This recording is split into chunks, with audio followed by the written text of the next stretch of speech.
Yeah,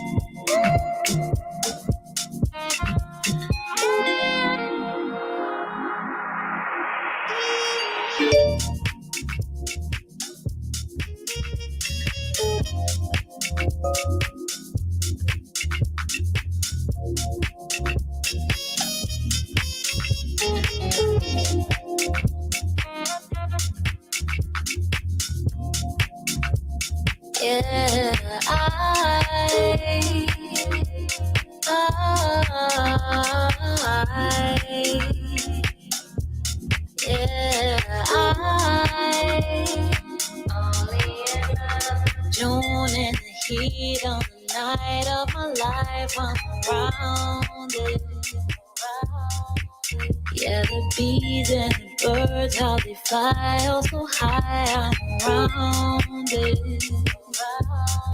Never doubt your love for me.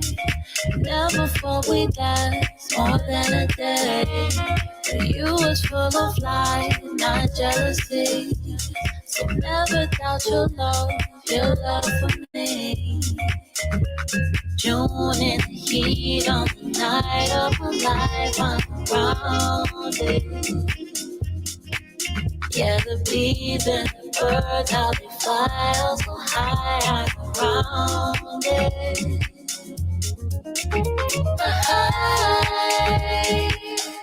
Do we live off a fantasy? Oh, yeah. I'll be there like you there for me. Yeah. Ooh.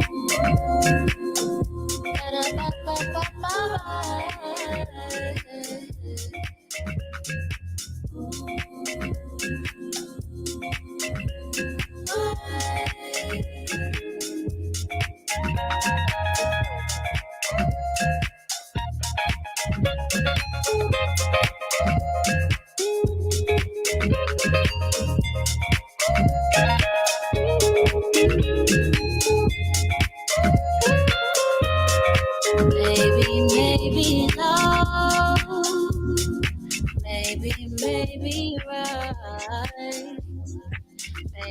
maybe love,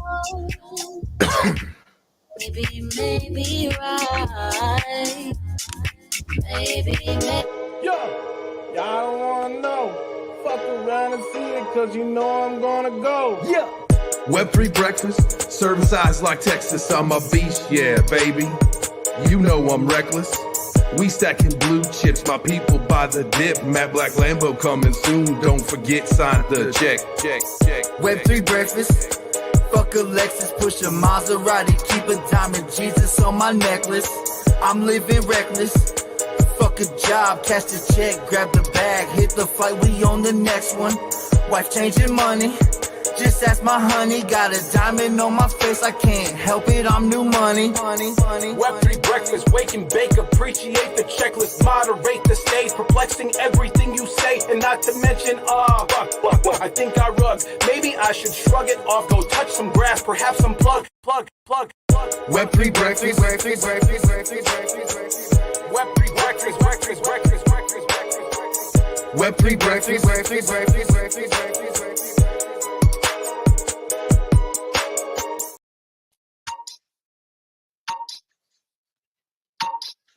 Oh, I guess I need my microphone. I guess I need my volume up, huh?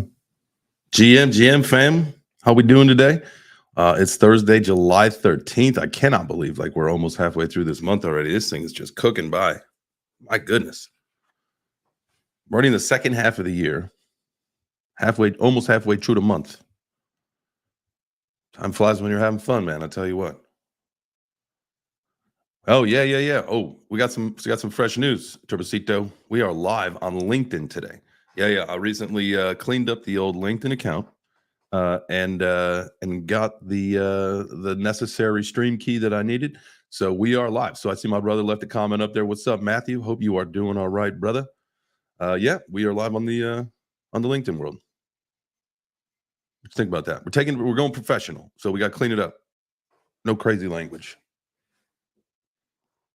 I cannot hear you. Why can I not hear you?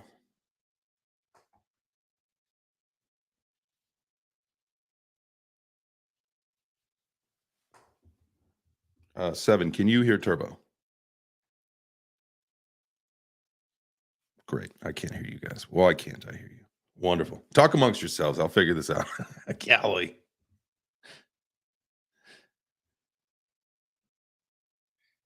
GM, what's up, Seven? How are you? What's going on to everybody, man? We see Young Nate in the building, man. Carrie always pulling up as always, man. Corey, we see you down there. What's up to the main there? Jay Chains' wife down there, man. Shouts out to Wit and the fam.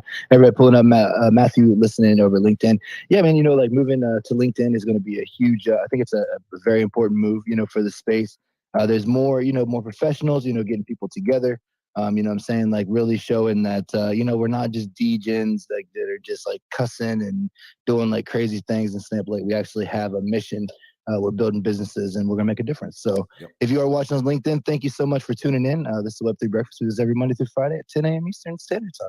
Absolutely. And so with it, we run a Twitter space and we like to say we're a show for the community. You're muted. Golly. Oh, geez. On your, yep. Man, what is happening? Why is tech is being funny today? We pride ourselves being a show for the community by the community. So if you do ever want to participate in the actual conversation, not only do we live stream to Twitter, YouTube, and now LinkedIn, but we do a Twitter space where you can actually be a part of the conversation. So if that's something you want to be a part of, find us over on Twitter, and you should be able to navigate there by clicking the links. Easy to find. Yeah, man. Yesterday I went to I downloaded the Meetup app, and I don't know if you guys are familiar with this. Yep. And I found like there's like some different tech stuff going on. So I went over and I listened to a talk about Blazor. It's a UI for by Microsoft that goes that you put with your code and stuff.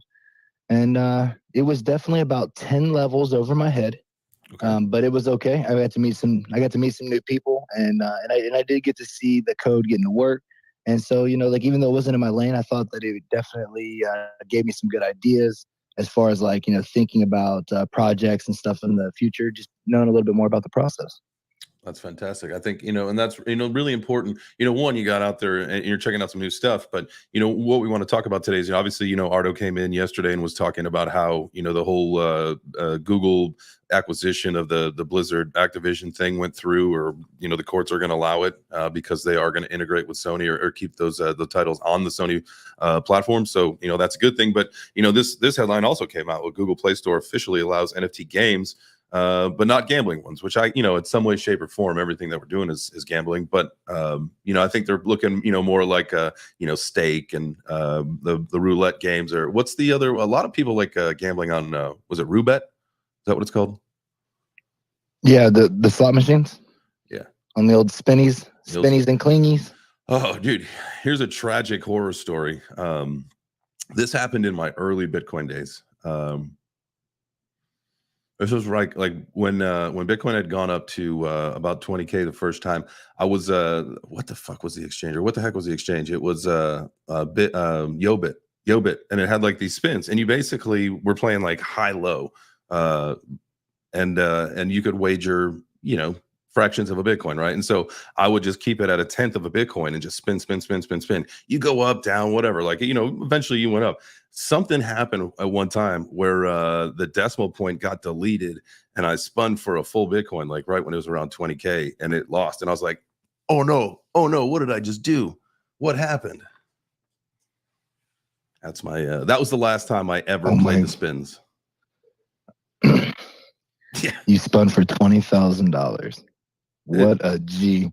What a G. Look at Whitney down there. She's like thumbs down in it. She's like, no. No.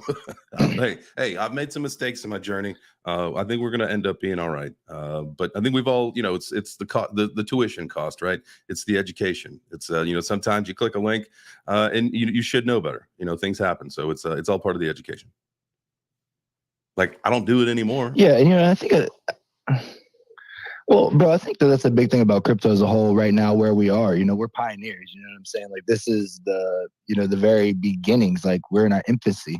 And so, if you want that chance for great reward, there's chance for great loss in that too. You know what I'm saying? Can you imagine the pioneers? You know what I mean?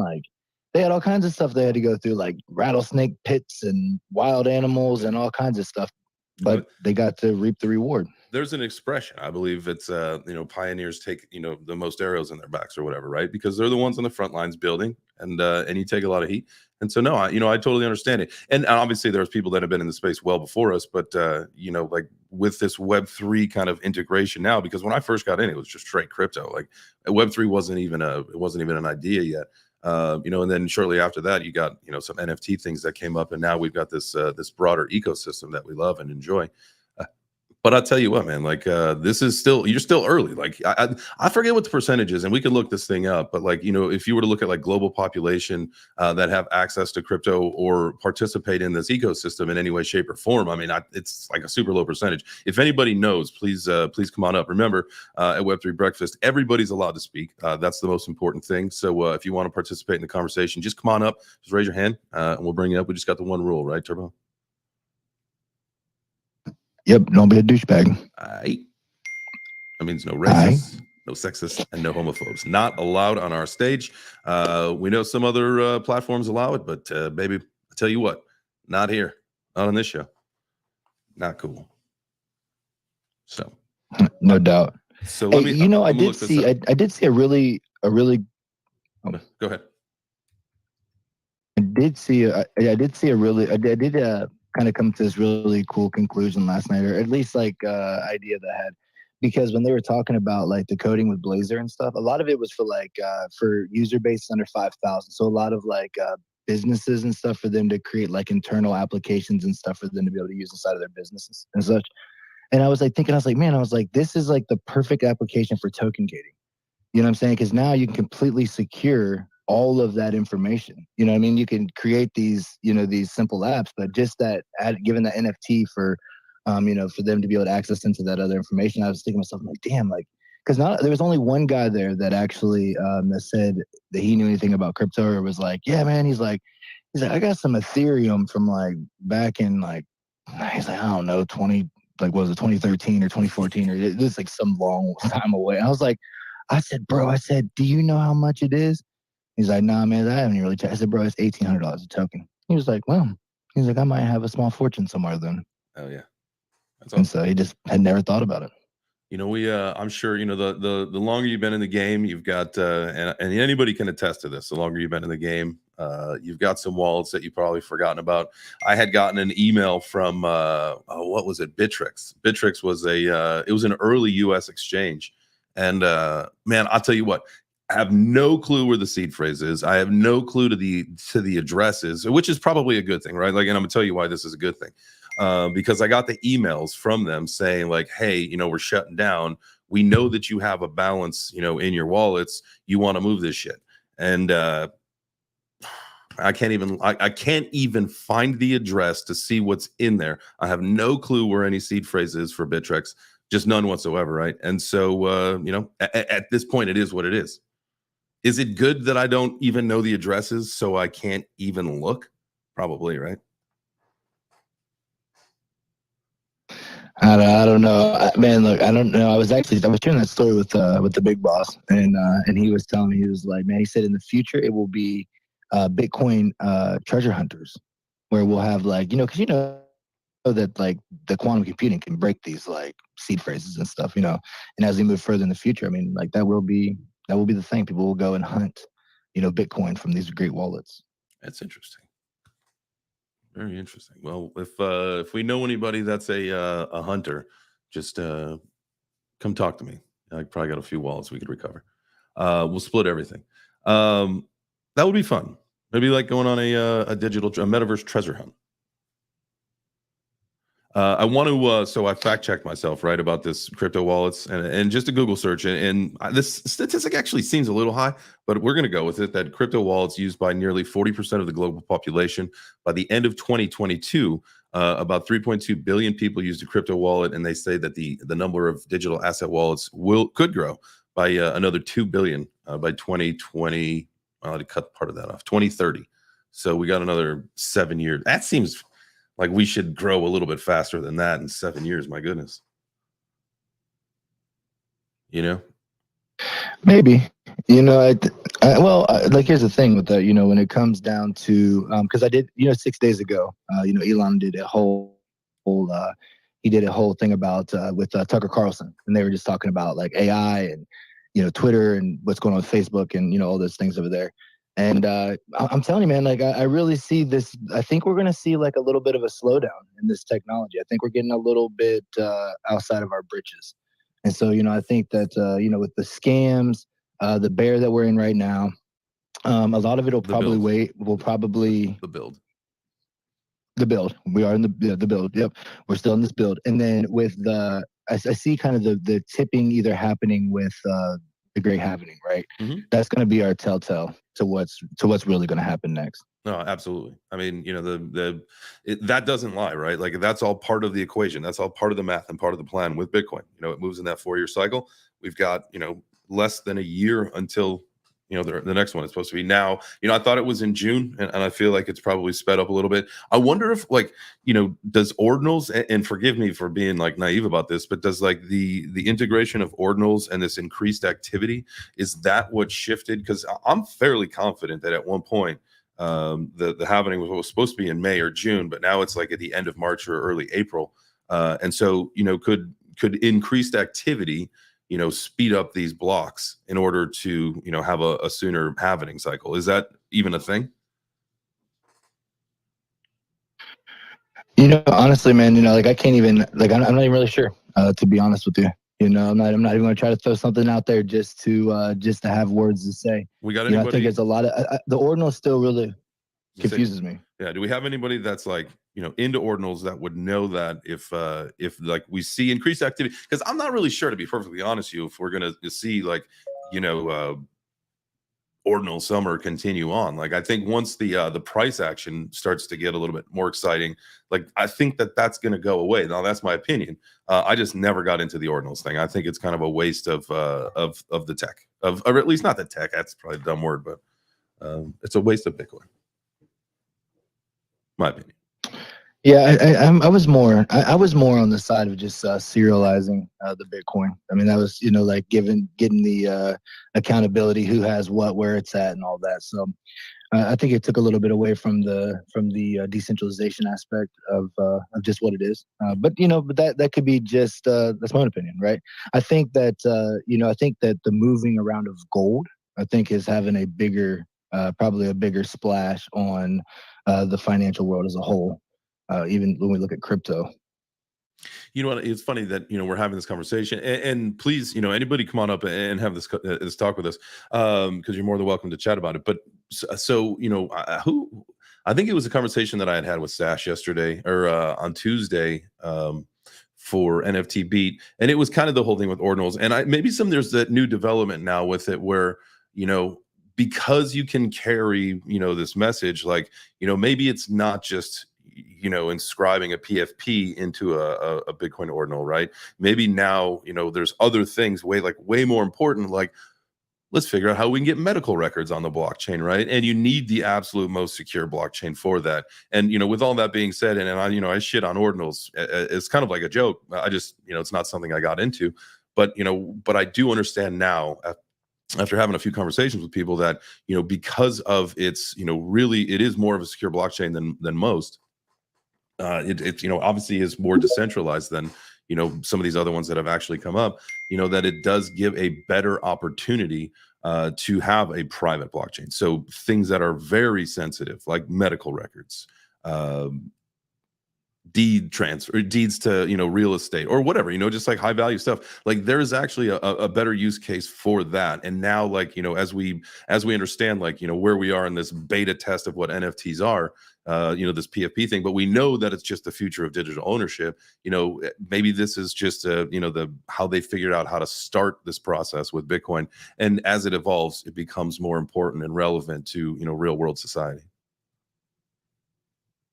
No, for sure. And the thing about the medical records, and even just records as a whole, I really think that's going to be the disruptive innovation of the future, right? Because there's like, bro, I went to the DMV to try to get my license plate changed because I have like the veterans tags, and so they're mine for life. They're like, look, we can't help you here in the actual office. They only can do that from the main office in Columbus, and you just send them an email. So I'm like, okay, dope. No worries, you know. So I send them an email, and I hadn't heard from them, didn't hear from them. Finally, I get this email back, and they're like, no, you have to fax in some signed documents. And I'm like, why? Can't Like, you know, like, DocuSign it? why can't I just email it to you? Like, what the hell is a fax machine doing?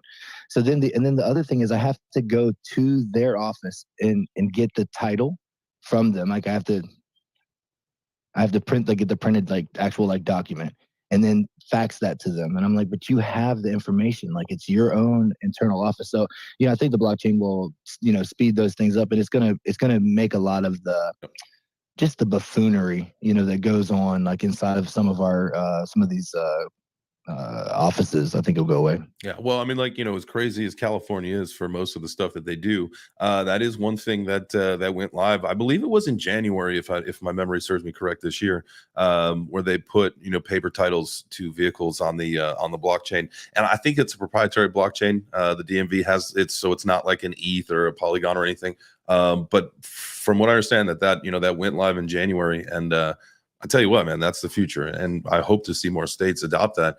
And with like not even just the car stuff, you know, like you said, you know, a lot of other things, but like let's keep the sensitive stuff away until we have a really good opportunity to keep that data protected. What's up, Ardo? How are you today, man? And then there was Ardo. What's going on? What's going on, everyone? Make sure you're hitting that retweet button for the best Web3 Breakfast Club in the world. No, this is an excellent topic. Ownership, right? Mm-hmm. And as mass adoption is coming, I don't want to see people rush it, right? Take your time to get it right. And we know how important ownership is, obviously, depending on what region you're from. What have we seen historically in the U.S.? Certain entities don't like the masses having ownership of certain things, especially when it comes to real estate, right? The debt system doesn't want you to own your home, right? They want to keep you on that 20 or 30-year plan because they're making the interest off of you. They want you to stay in those loans for credit cards and secured and unsecured loans because they're making the interest off you, right?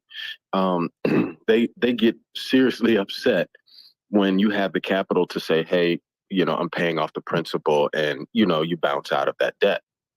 So when it comes to being able to have things on a blockchain to prove ownership down at the individual or group level, I think that's part of the fight, right? Especially as we go through regulation, is it's certain entities trying to figure out how to stop the individual from having ownership.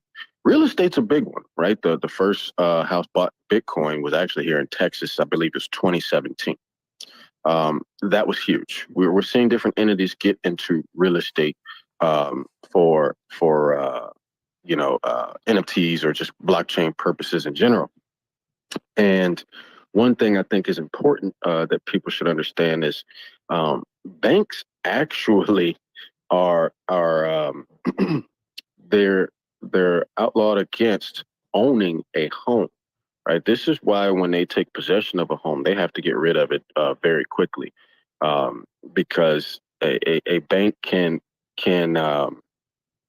they can take possession of, but they cannot own a home.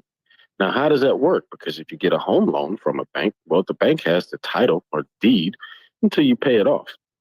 That gets into a lot of regulatory things. But how does that work if the home ownership is through some sort of NFT? I think there would still have to be a paper version, right? I mean, I wouldn't want pure ownership of my home just existing in an electronic form. I'd also like a paper trail of that as well. So I think these are very important topics, especially with a car. We know we go in and out of vehicles. No one hardly ever keeps a vehicle for the entirety of their life, unless it's a collector's item. But I think that's important to be able to have an NFT of ownership of your vehicle in case paperwork is lost somewhere. And that also goes into other things as well with the banking system. Will we see NFT SBLCs? Will we see NFT MTNs? Will we see NFT treasuries? Will we see NFT BGs? These are all things I think that are innovative for the Web3 space. We know the Web3 space isn't going anywhere. Who strikes first at making these things happen, but also at an efficient level where it's not a boom and bust type situation because the tech is failing? Yeah. Well, one thing you were talking about, like the real estate stuff. I mean, I feel like you said you want the paper trail, right? And that's because that's probably just what we're used to. Now, what if inside of this NFT, because you can pack some information in there, right? So not only is it and think about some kind of integration with like an unstoppable domains or something, right? Or an ENS kind of thing where there's the registrant. So someone's registered it, someone's owned it or who owns it, and that can be different. So it all just depends on if you're leasing out this property or something to someone else. But so all of that, then that data is scraped into a document series that then there is also saved into that NFT, which and a lot of this data can be changed and manipulated as sales happen or whatever, and you just go into whatever the the system behind the whole thing is to re-register to someone else. And obviously there has to be a third party that would be in charge of that. So maybe it's just not really getting rid of brokers or title the people that own the title or hold the titles for you, but it's just they shift their system into a blockchain model where they issue you an NFT. You can then download and print out those documents so you have your quote unquote paper trail, if that makes more sense. It does make sense. The only issue there is with being able to print out certain documents. Remember, some of these documents have what do you call it? Watermarks, not in the print, but in the actual paper itself. Yeah, good point. So that's that hurdle, right? How do we fix that? I don't think it's an immediate answer because we're still young in Web3, but I think the answer is coming. Again, who strikes first, right? And we're back in the tech race all over again. We thought that the Industrial Revolution was here. I don't think it any weight to what we'll see in the Web3 revolution, because as we discussed yesterday before my phone screwed up on me, the biggest tech deal in history is going down. The biggest deal in gaming history is going down. And when I tell the audience that gaming is going to be the next most gigantic boom within Web3, they're flashing it in front of your eyes right now. Whether you're paying attention to it or not, that's a personal issue. Yep. But they're showing you time and time again that it's coming. Yeah. Well, there was we talked about this a little bit in the beginning of the show before you got in here, and kind of what the conversation, it all alludes to, the same kind of thing, what we talked about yesterday with that acquisition. And then, Google Play Store officially is going to allow NFT games, not gambling ones, which is fine. But now that they're going to allow, NFT games into that ecosystem, that just opens the door, right? Like Apple can't fall behind from this. Right, that there's just no way that they could fall behind from this. So it's going to, I think this is one of those, we talked about weeks and months ago, you and I did, Ardo, about how this this acquisition really could transform our industry. Now we're starting to see, if Google's going to start, even if it's a soft touch here with having NFT games in the store, maybe they feature it once a week or whatever, but you're going to start to see more eyes coming into this ecosystem, more eyes and more wallets opening up. We talked about just a little bit ago, I pulled up some statistic that 40%, and maybe you understand something, a different statistic there, Ardo, but 40% of the global population has access or has a crypto wallet. That seemed a little high to me. And then it said by 2030, we're only going to add, 2 billion more, on top of the 3.2 billion that we currently have now. That number doesn't seem right to me. I feel like it should be a lower number now. And by 2030, we should be, extremely high. That number is inflated, and here's why. Because they're not accounting for individuals owning a multitude of wallets themselves. Yeah. So what they're trying to go off of is the amount of wallets that exist versus the population, but not going into pure detail about how many individuals own a multitude of those wallets, which, well, this is blockchain. There's no way to really tell, right? Yeah. It's the beauty of having an encrypted address.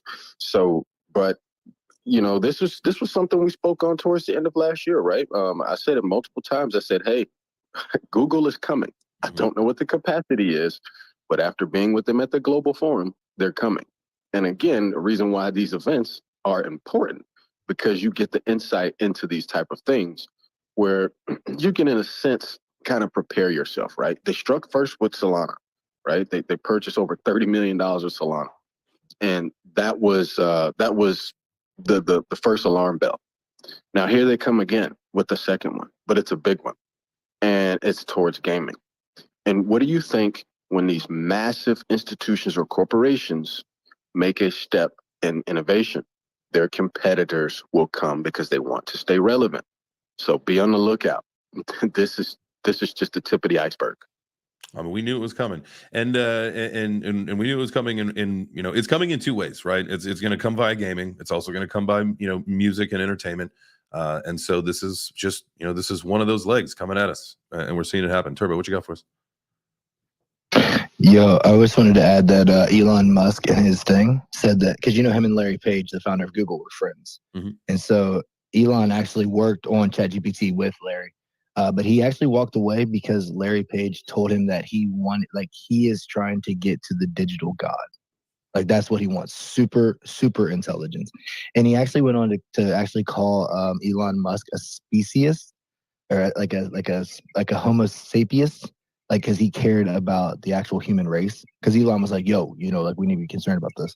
And so seeing him getting play to earn games into Google, I mean, dude, Google and Microsoft, this is going to be insane. Like, Microsoft picking up Activision, Blizzard, Google doing their thing. And I don't know if Seven's there, but aren't they a part of Jamaica together? I don't know if he's there or not. So the speculation is that there was like this whole thing that there was some I don't know how to explain it exactly. There was some pie that was cut into pieces by the huge tech gods, right? Like Google, Apple, and Microsoft. They all came together and were like, all right, since Sony doesn't want to play with us, we're all going to cut this pie up in 3 ways. And it looks like the only thing that was holding them back was Blizzard's acquisition. And it seems like as soon as that happened, everybody was fucking about to play ball, because they all know like that they're gonna take over the space. They know that. Like, they just know, they are just, it's almost like a gentleman's handshake of, hey guys, we're gonna go in this space and we're gonna do our thing and we're not gonna cut each other's throats, right?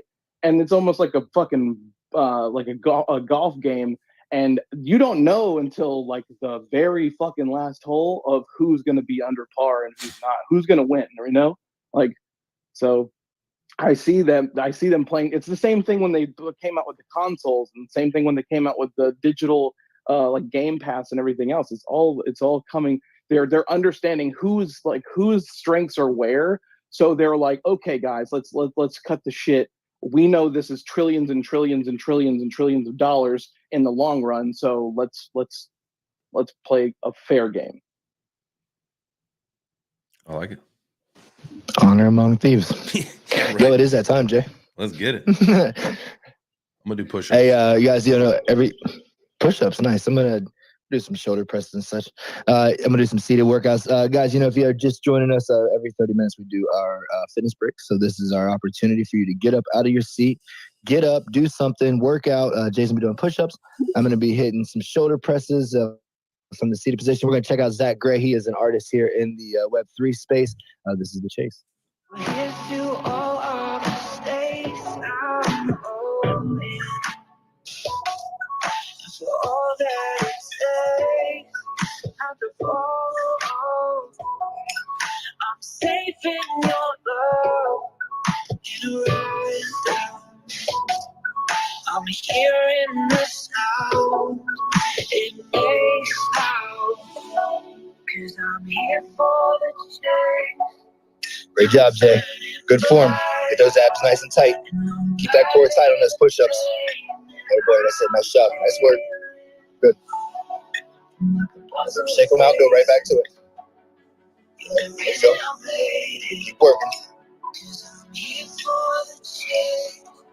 I'm running around, it's a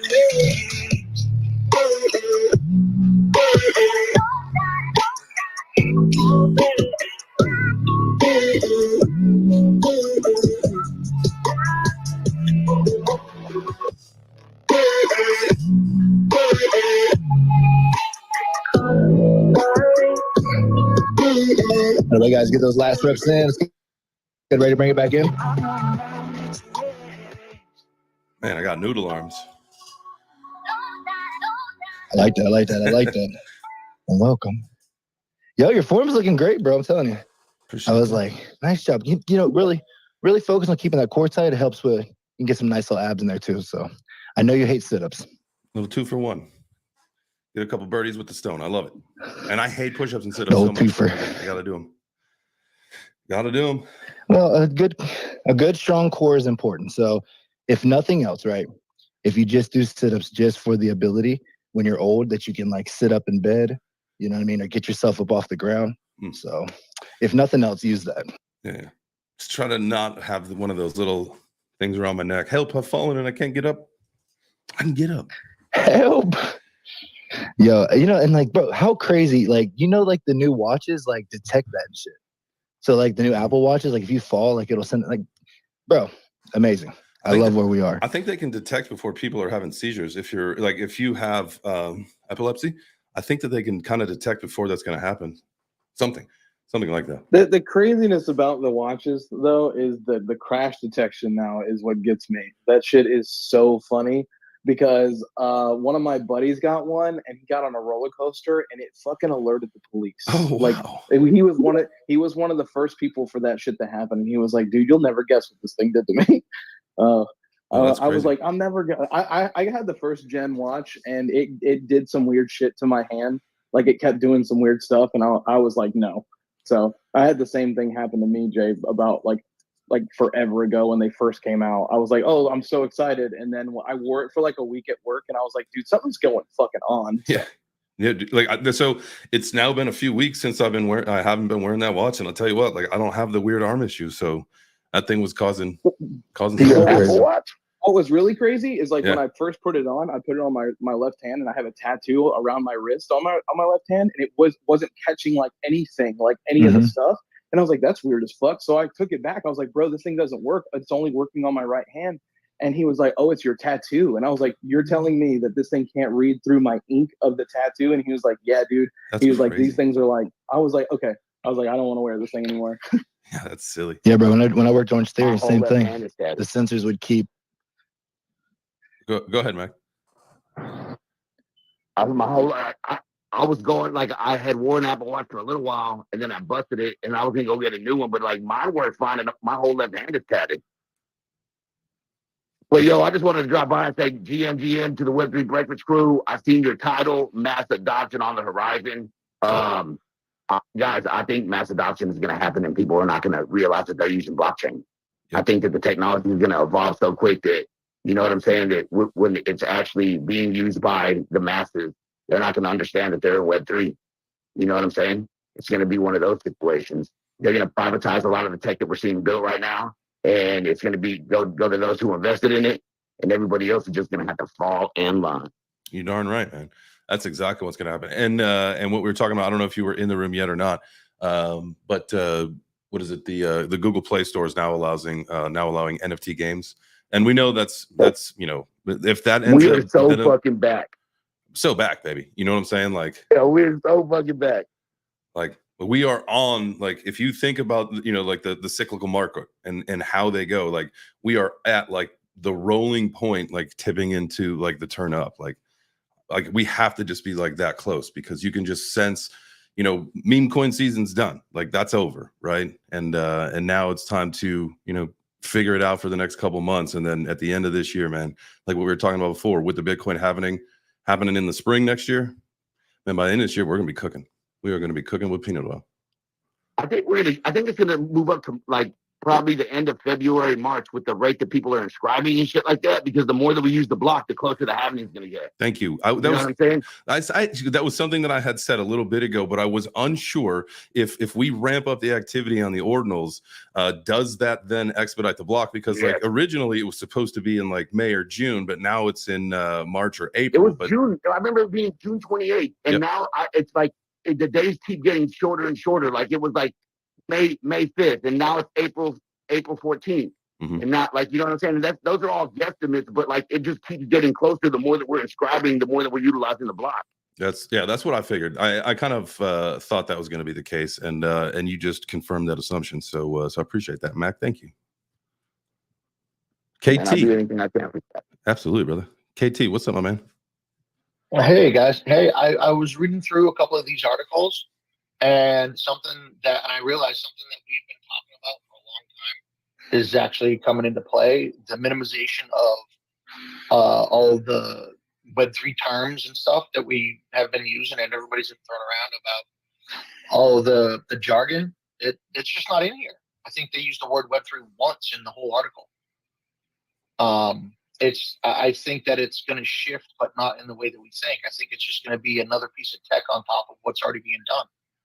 And that's how they're going to get the mass adoption, because they're not even going to identify it as Web3. It's just like, oh, we're doing this now. Oh, we're doing that now. Oh, we're doing this part now, which is what we define as Web3 today.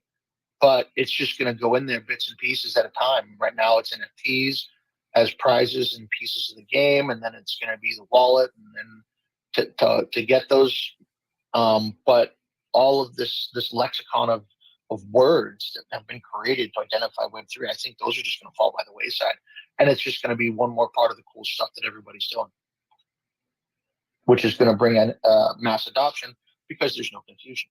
Nobody has to go learn a new language. Well, I think with the Google Play Store situation, I think where we're really like, and I think we're kind of missing it just because we haven't had this at all, is the ability for just to have an app-based game on the phone.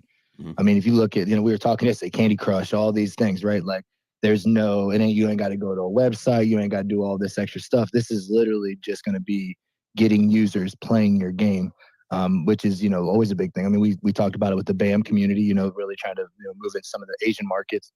Strictly for that reason, right? To get people playing games. Now with Google allowing for that, Apple won't be too far behind, them, allowing it. It'll probably be more strenuous, you know what I'm saying? There'll probably be a little bit more that goes into it. But I mean, ultimately, that's people using when they don't know they're using. Yeah. Well, so do we know anybody that's developing a Candy Crush style game for a mobile application? Like, is there anything like that happening? Because if there's not, I mean, for goodness sake, like, we should do that, because that can appeal to a very, very, very large audience. And I think that's a total miss if no one's done that yet. Now I understand that they're just allowing it, but this is something that, if you're an app developer, like, I would think, this is my opinion, if you're an app developer, you're in the know of what's happening, and you would see that this was coming. So you would have been ready to roll out, like, the moment you want to be number one in the store, the moment that this is a thing.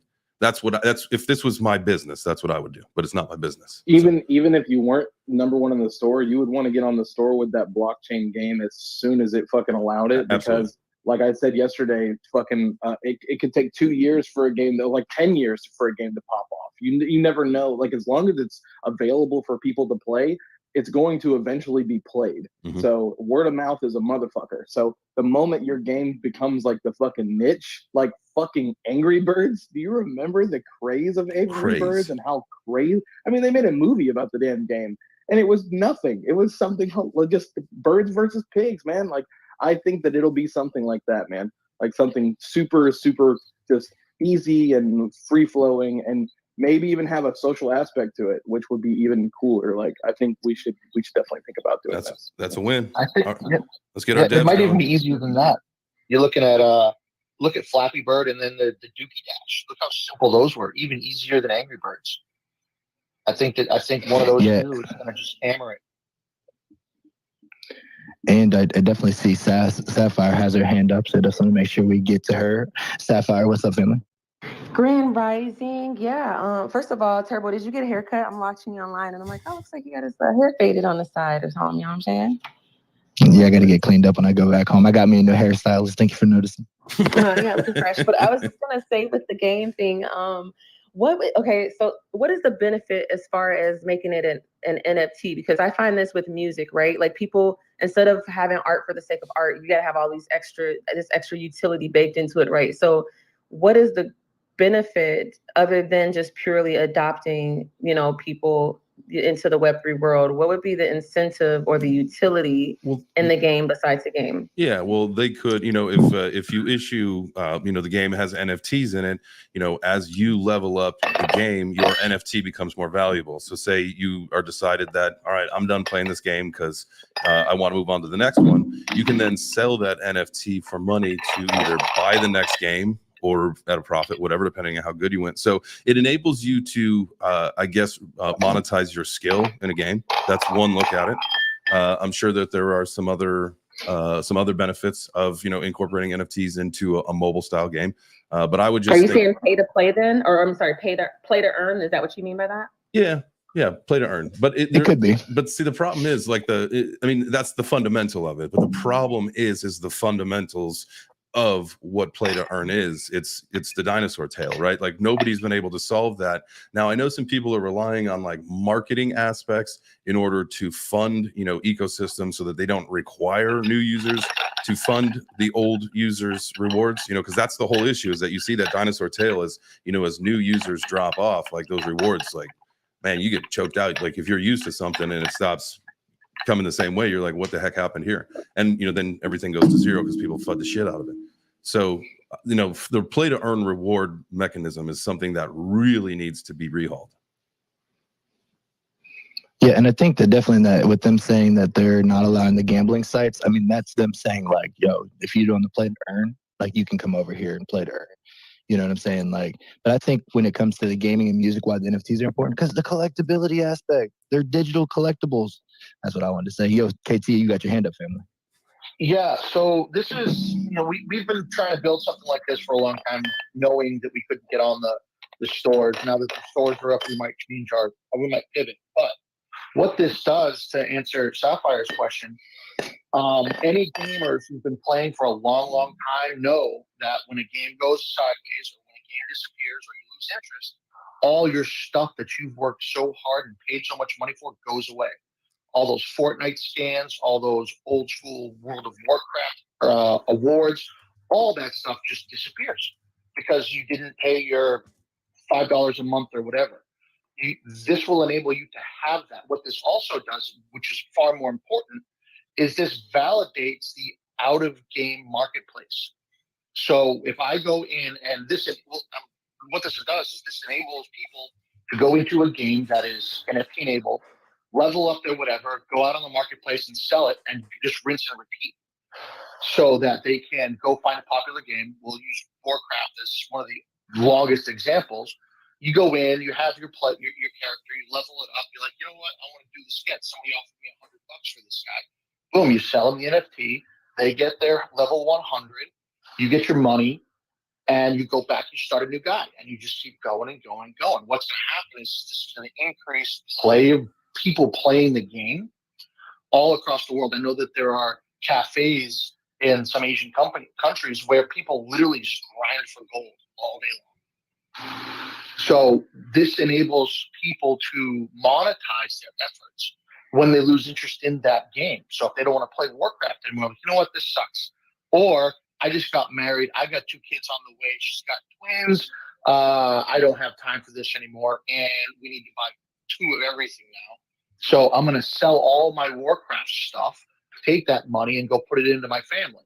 This enables people to do that legitimately without having to go outside of the terms of service of games, like selling accounts on Fortnite or selling your account on whatever your favorite game is. This solves that problem, legitimizes it, and enables people to take their gameplay skills and make some actual money.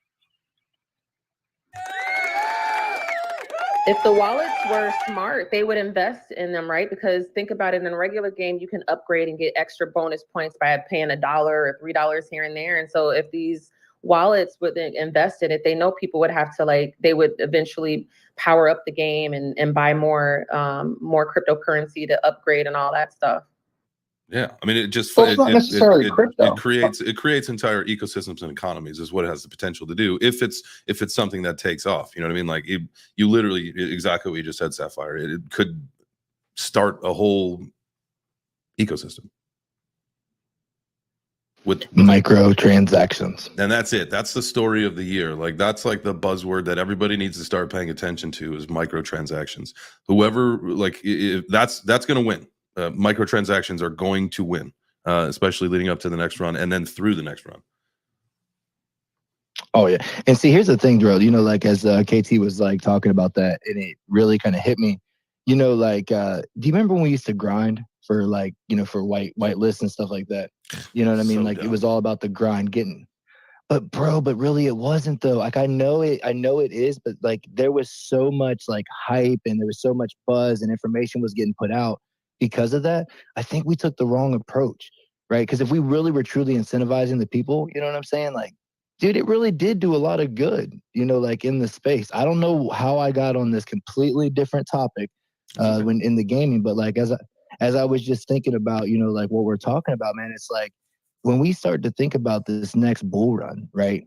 And we need to really be talking about the things that we did in the past that were successful, the things that need to change, you know, like getting the Google store opening up is huge for us. You know what I'm saying? Because now like all these people that are like, oh man, we got an app-based game. Cause those are easy to make for $100-$200. You can go into Fiverr, get you get a dev, help them out tremendously in another country.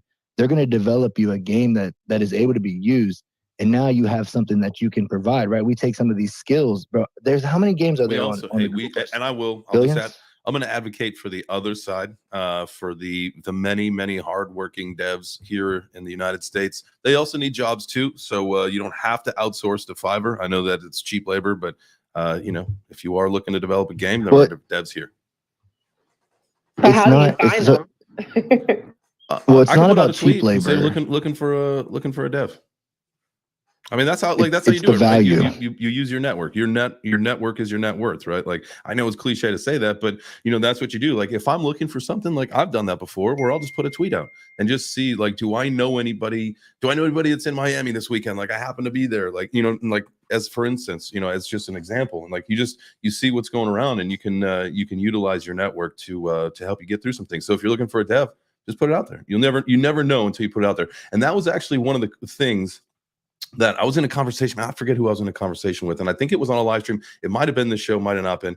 But the whole thing about threads, right? Like, and you know, as we start to incorporate new social media, and like, I want them to be community engagement hubs, right? I want to change like the whole ethos of this. But you know, the behind the whole thing is making sure that, you know, me as a creator, like I should be able to know who's in my network. Like, do I know any graphic designers? Do I know video editors? Like, how can we start to arrange that stuff so that you know the people in your network, right? So how can we start to build social platforms so that we know what everybody does around us? Because I don't want to just have a bunch of people that follow me. Like I'm an analytical person. I love looking at my analytics, but I can't tell you on Twitter anything about anybody. But I would love to know more. You know, like that was one thing that I loved about YouTube, is that, you know, you could literally figure out what your age demographic is in a specific part of the world. That's fantastic to know as a business owner, as someone who's trying to, you know, always be better in their craft or whatever. But, you know, Twitter does not give you the really good analytical look that you want. But I don't know why I'm talking about analytics now. Jeez Louise. KRP, we're going to go to KRP first. Haven't seen you in the space in a while, man. Welcome back. And then we'll go back over to KT. James, what's up, man? What's up? Dude, I actually vibe with what you just said, that your network is your net worth, right? Because I hope you can hear me clearly. I'm in my kitchen and there's a lot of reverb here. So the point I wanted to make was like, for real, man. Like I actually so I have two of my like now they're my friends, and I didn't know them before. And one of them is my mixing mastering engineer, and the other is he shoots and edits my videos, because I'm really bullish on Web2, and I started putting out content every day because I see YouTube is a fantastic way to reach more people. So this dude, I met him at the gym, and I was just, what I do is, I don't know if you've heard of the $80 rule by Gary Vee, where he says just interact with people on Instagram in your niche. So that's what I started doing. I started networking with people, DMing them, a lot of people in my niche, and people I've met day to day. And this dude, I just hit him up and said, dude, we must collaborate. I don't know how, but we must collaborate. And boom, the next thing he says is, dude, I would love to shoot your videos. I would love to edit your reels. And I was like, for real? He's like, for real, man. And I was like, how old are you? He's like, I'm 18. And I said, I can only pay you whatever I can. He's like, it doesn't matter. I just want the experience. So right there, we made a connection, and it's been a month, and he's working on all my videos. And there's another person, he's a mixing engineer. His name is Kyle Sorensen, and I met him on Instagram. I met him on Instagram. I honestly I don't remember how. I think it was some mixing mastering post on Instagram. I started interacting with him. I said I heard his mix actually. He posted a mix on his feed, and I heard it. I liked it, and I said, "Hey man, do you want to work together?" He's like, "Yeah." And now he's actually mixed 3 of my songs. So I completely vibe with what you're saying. Like, you never know. You never know what social media, what kind of connections social media can bring you. And he's such an amazing mixer, and he's in a completely different country. He's based in US, Georgia, I think. And that's where I'm at. Amazing. Yeah, exactly. Oh wow. Okay. Wow. Okay. So, Is it you? Man, like, It could be 7. It's probably 7. That would be amazing. But yeah, man, Turbo, what's up, man? 7, what's up, guys? What's up, boy? What's up, man? So yeah, dude, JT, like, vibe is what you're saying, man. You just have to keep on networking, man. That's it, man. And I love that, right? And I love the spirit of like, and that's when people ask, how do you kind of just get working or doing this thing, whether it's creating content or whatever it is, right? And the answer is you just do it. And at the end of the day, like you just have to put yourself out there. And that's the first thing, like you did. You're just like, what, screw it. I'm going to go to my network and I'm going to see what's up. And you found somebody that it seems to be working out. And then, you make a couple connections. And now look, like, whether it's you got some workload off of you or you're seeing a value production ad, whatever you're seeing that's positive, it was the net result of you putting yourself out there to make it happen, man. So that's awesome. That's like, that's like the true success of this is you literally just put yourself out there and the right people will surround you. And I'm a firm believer in all that, man. So that's the cool story. Yeah, thanks, man. Thanks, dude. But yeah, how you been, James? How's it morning going on for you? It's good.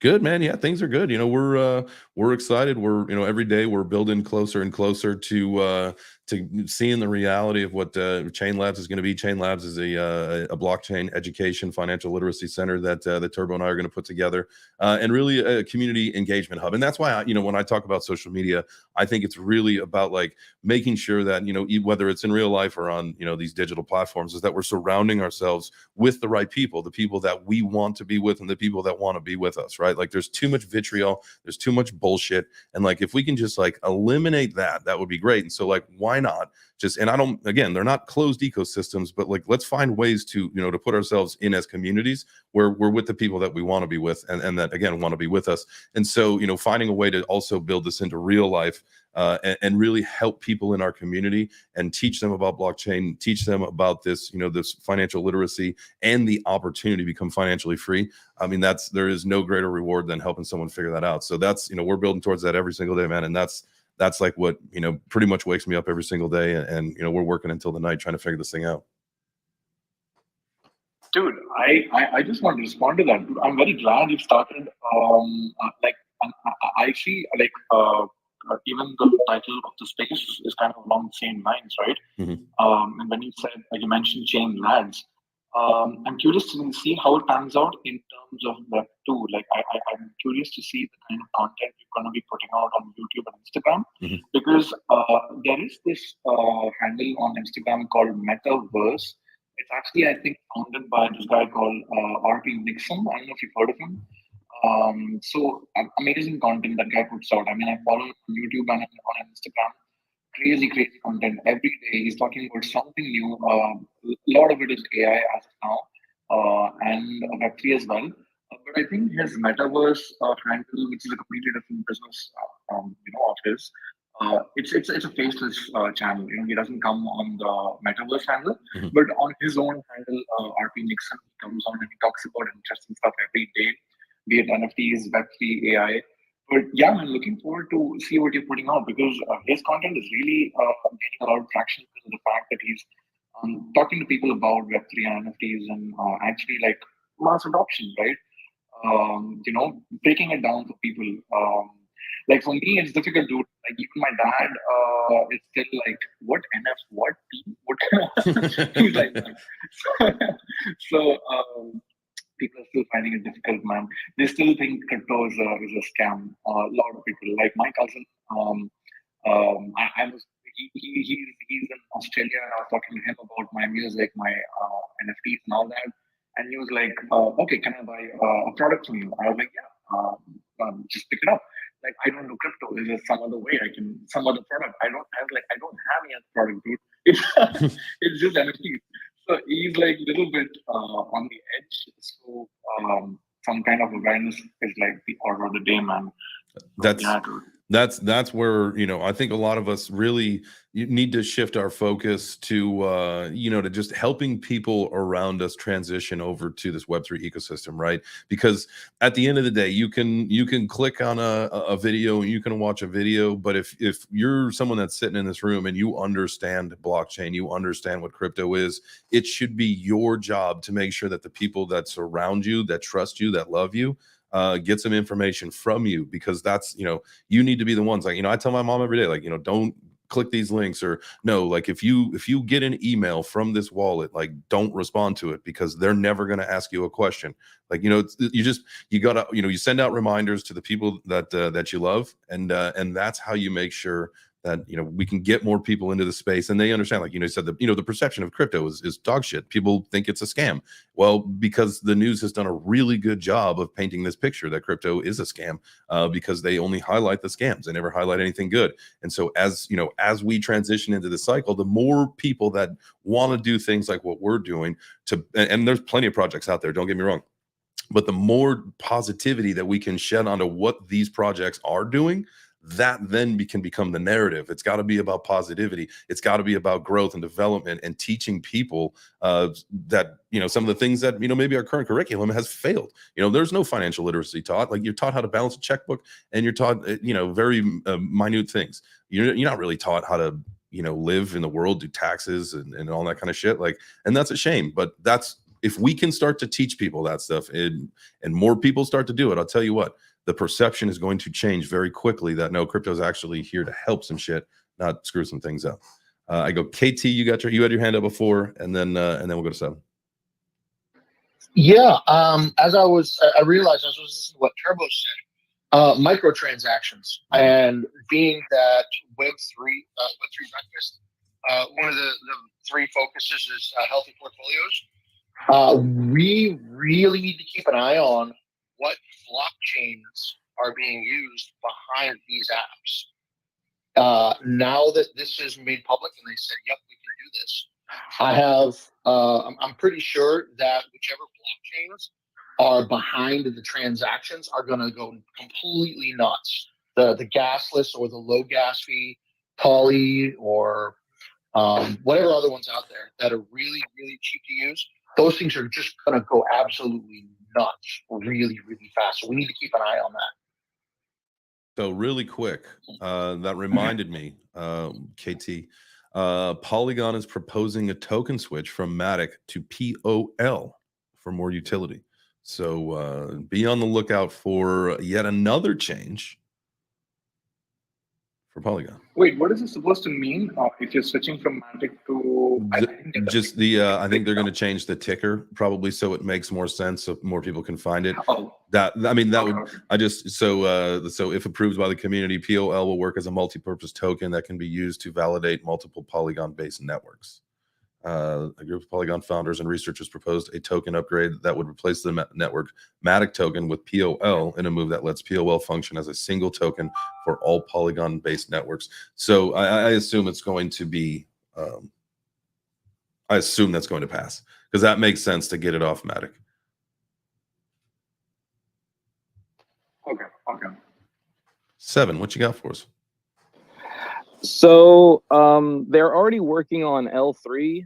Loopring already has a thing called they're in partnership with this company called Takeo, and they have a gasless system in the works right now, and they are actually building it inside of the wallet on the Loopring wallet. So literally every transaction has no fee at all. So you've got Loopring in your Twitter name. Are you ahead of the curve? Yes, here? sir. You're ahead of the curve here. So Loopring is the only, like, they've got they've got something with the government that no one else has, and they're going to pretty much be our bank system. Right. If it all goes well, it will be exactly what you do with your bank, except it will be on your phone, and you will be the only one to access it unless you have other people to that you trust to access it. Are you gonna be able to tell that to the XRP army? Tell it to their face? Yeah. Mm-hmm. Yeah, 100%. They're what they don't realize is that XRP and XLM. Shots fired. This is the fucked up part about XRP and XLM, is that they don't realize that this is the game that they're playing with these two coins. They're going to make them gold and silver. XRP will be gold, XLM will be silver. That's exactly what they're going to do, and they're going to shit all over those coins, because that's the ones that they can control. Like the lady that is on the board that signs our money, you can open up your if you have $1, her name is on the dollar bill right now. She used to be the fucking like guru of all things XRP, and she left XRP to become whoever she is in the government right now. I forgot what it is exactly, but yeah, about $1.9 billion worth of currency has her fucking signature on it. So I know for a fact what is going to happen to it. You're talking about, is it United States Chief Lynn Malerba? Yes, sir. She is the one. Dang, I'm gonna put my name on. I'm gonna get my name on money one day. Actually, you know what? No, when I run for president. No. When I run for president, my face is gonna be on there. They're gonna definitely give me a bill. It'll probably be like a $3 bill. It'll be one of those bills that no one ever uses or whatever. But it'll be fine. Your fucking name to Turbo Paid It then. Turbo Paid It. Yeah, you just pay your bills in Turbo Bucks. And I'll give them out because we'll be so rich. But Jay, you know, it is it's 11. It's 10:05. Oh, I guess I'm gonna have some Turbo Bucks for you for sure. Don't you worry. We're gonna have Turbo Bucks for everybody. We got our workout, bro. Right. Got to get into another one. I'm gonna try to do some. I'm gonna try to do some seated like chest press. I'm gonna lean back a little bit. I do see we have Token coming in with his hand up, bro. We get right to you, family. As soon as we get to this workout, because it is that time. We're gonna be checking out this track here, coming from one of my favorite artists. This is a short one, about 1 minute and 50 seconds. So get up out your seats. Let's get in this workout. Let's get to it. Let's go. This is the undeniable flow, y'all know. This is the indescribable glow called soul. This is the product of 9 to 5. When you work until you die, you trying to catch a vibe off road. In my eyes, the rays in the sky. Flame of my life. I could come alive. This is the product of feeling high or low. To get to the top, you needed to climb or hold. When we get in that spot, sometimes we decide or know that whatever we thinking the mind is right or wrong. Feel like I've been stuck in that spot my whole life or so. Light in the air, gonna make it mine. Whales in the sky, I could come alive. Let's go. Get them workouts in. Come on. We got 45 seconds left. Come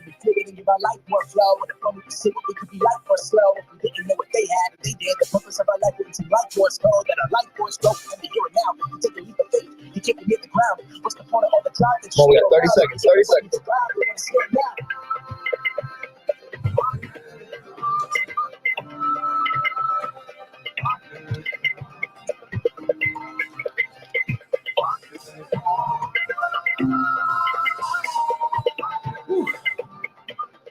If I could come alive. Hey, I'm gonna tell you right now, this workout's got my armpits feeling alive because I can smell them. I did not put on deodorant this morning. So luckily for y'all, we're not there yet. You know, we're not at the 4K where you guys get the full experience. Just a little Cento vision. This is where somebody might not think you stink though.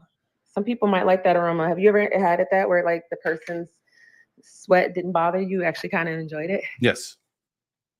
I might have that. I got that peppery scent, but that track was the homie KRP. Turbo the pepper. Turbo, thank you so much. Spicy. Yeah, of course, bro, man. We appreciate you coming through, being a part of the community. Thanks, man. Yo, so Farah, I wanted to say real quick, if you're married, I feel you. Like, I feel you. Like, even if there's another smell in the room, yeah, you can't say anything.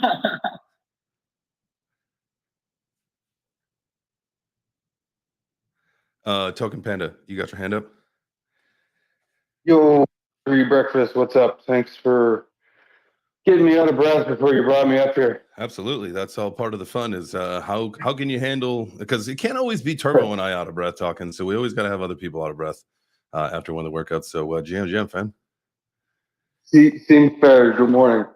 Hey, I had to throw my hand up right away there just because Seven's on point here and there. I just wanted to make a slight correction. Just I wanted to jump in. It's not every dollar. It's only the $100 bill.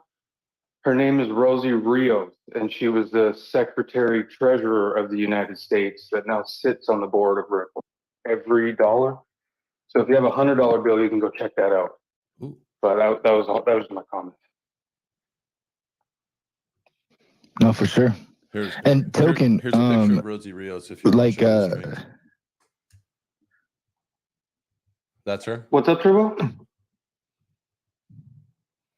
Hi, Rosie. I like her dress. That's a very fancy dress in that. No, Token, I was going to ask you because I seen gold and silver in your on your background. What do you think? XRP, gold and silver. Hey, I mean, if like I missed half of the second half of the conspiracy week. I don't know if you guys like got all the way into the. Trust me, Jay James, I'm hung up on the ice wall too, man. Let's take a trip, but let's go. I don't know, right? I want to see what's beyond. I gotta get. What's beyond us is beyond us. But I'm with you. I got a ton of pictures if you want to believe, but oh no, I believe them. I believe it. I'm good for any idea. Like you got to have your mind open as far as like it being gold and silver, XRP, XLM. I'm all for reading it and hanging around people that got clickbait titles for their that think they're XRP that just found it last week or something. That's fine. It may or may not happen. It may or may not be in some way. But to your point, Turbo, the gold there and the silver there is really just like my own ambitions of Warhol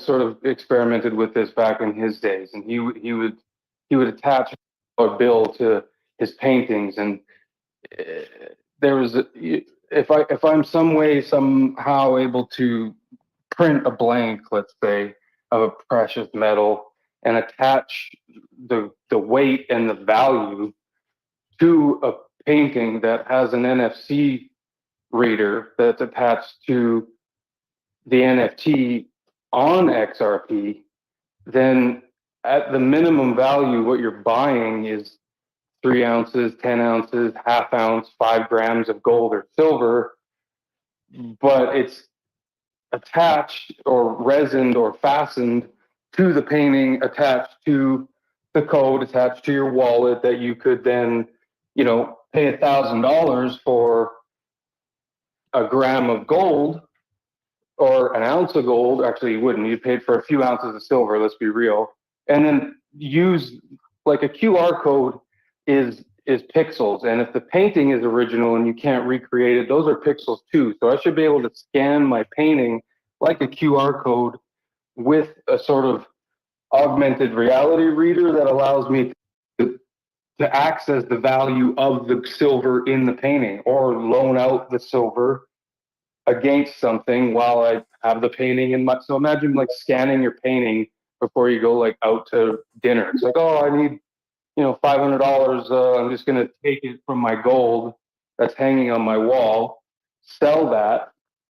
And then the value of it is like, it's retained into so that's just a me thing, but I digress. The XRP, XLM could be, not be. I don't know. Maybe it is. Maybe it's not. Maybe in some type of cryptocurrency way, it's going to be backed by gold. Who knows? Are they mining more gold on Mars? Are the asteroids? Does the value of gold go? I don't know. It's Could be even a thing. It's just is there even a thing, or is that the hopium? Is there even an outer space? We don't even know.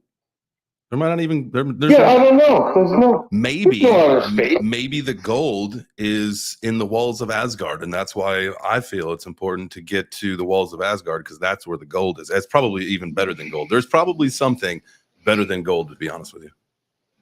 Let's go find Nemo, Jason. Vitalik and Elon Musk are both from the other side of the wall.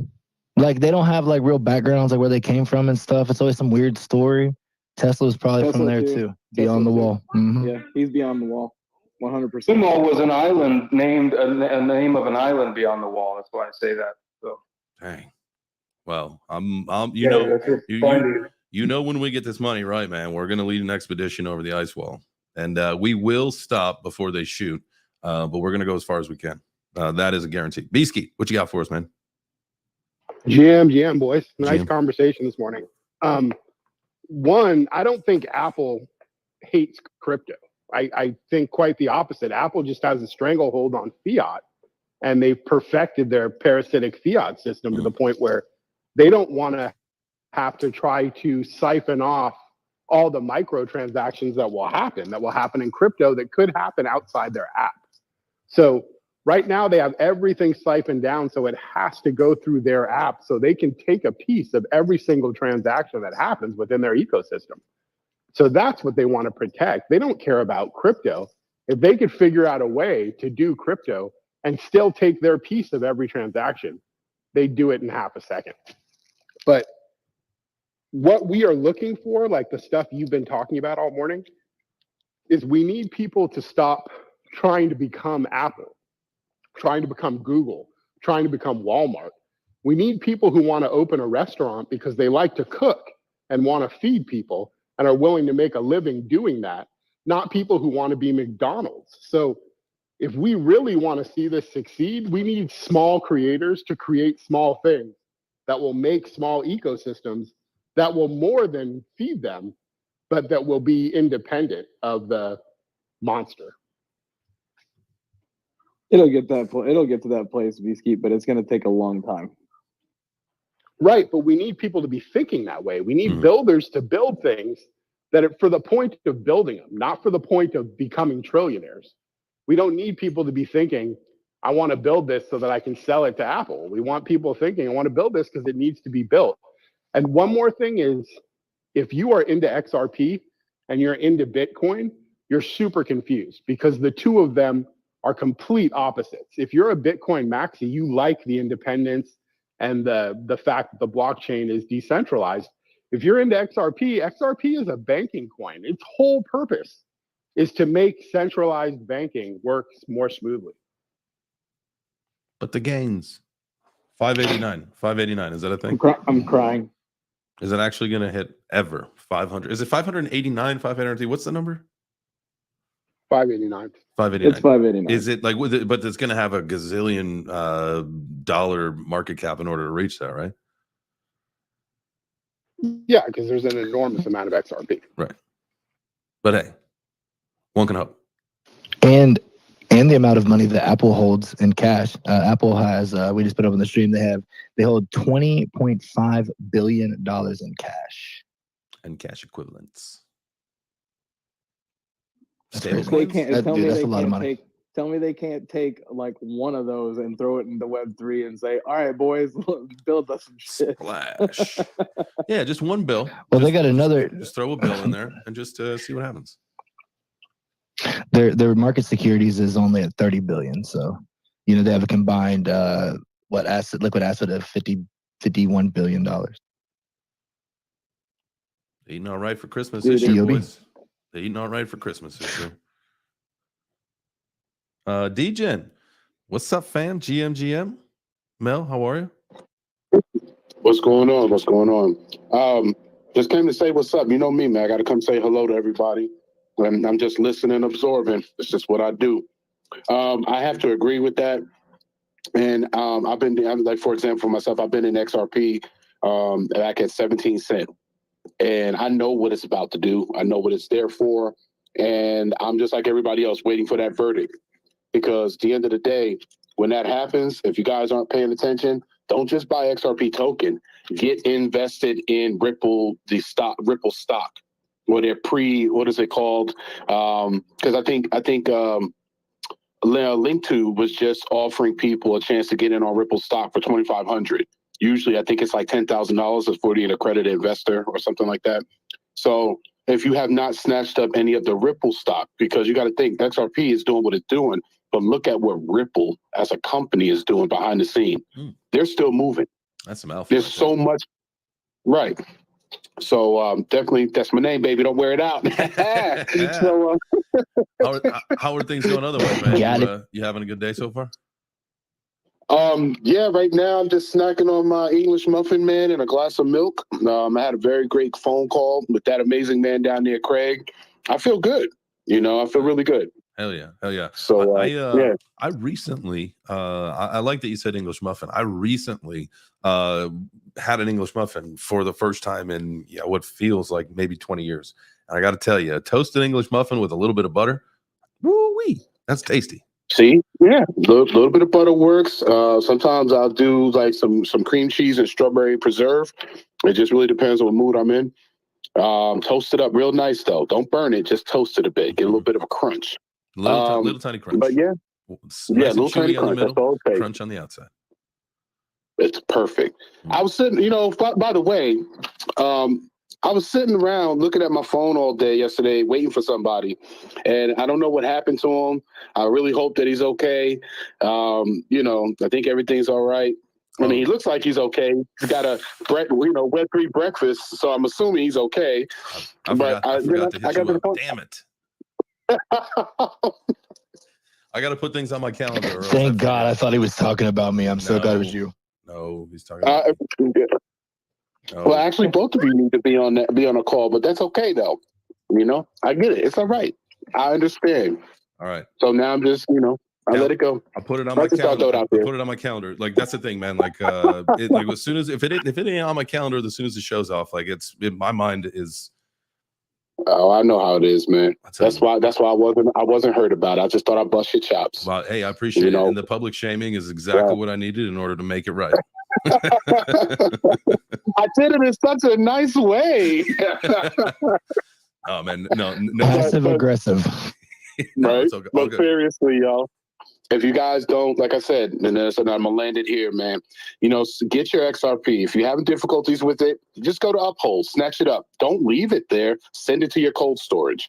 I know that they bumped it up where you could purchase. Before it was just $500 a day, and before COVID, I was grabbing $500 a day worth of XRP, converting everything and sending it to my ledger.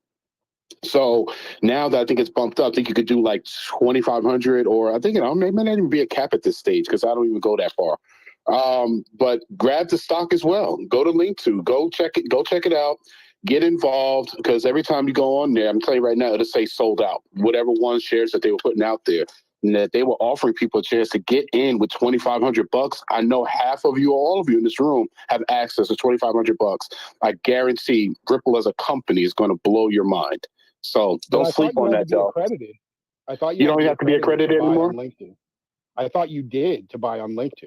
Link2? I mean, how hard is it to get accredited? Half of us have businesses, right? Yeah, so I think you have to have a minimum investment portfolio that goes well beyond. Okay. You know what's crazy? $1 million, right? No. They raised it. It used to be $1 million. Now it's up. Oh, really? Well, that's crazy. It's like I didn't do that much. Some crazy shit. But they tagged me, and my account was activated going to use an Uphold. For some reason, somehow, I don't know how it happened. I didn't question it. But with my account, with my Uphold and my Link2, it's connected, but it allowed me to go in and purchase some shares. And I didn't go through the accredited investing thing, the 3 or 4 steps that they needed. So I'm not going to question the glitch. I'm just going to say, thank you, baby Jesus. And I was cool. Like that. Now, okay. So hell yeah. Ask for forgiveness. So this is in an article that was June 6th of 2023. So a month ago, a little over a month ago.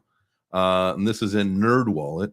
And it says now, according to the Securities and Exchange Commission, an individual accredited investor is anyone who earned income of more than $200,000 or 300,000 together with a spouse, again, 100,000, not millions, in each of the last 2 years, and reasonably expects to earn the same for the current year. So I always thought it was $1 million. You guys said they raised it. Now, is this? No, I ain't see the raise, but you're right. You're right. You got to have a net worth of over $1 million, either as individually or together with your spouse. Now, that's as an individual accredited investor, not as a business, or if you're doing it through an LLC or whatever.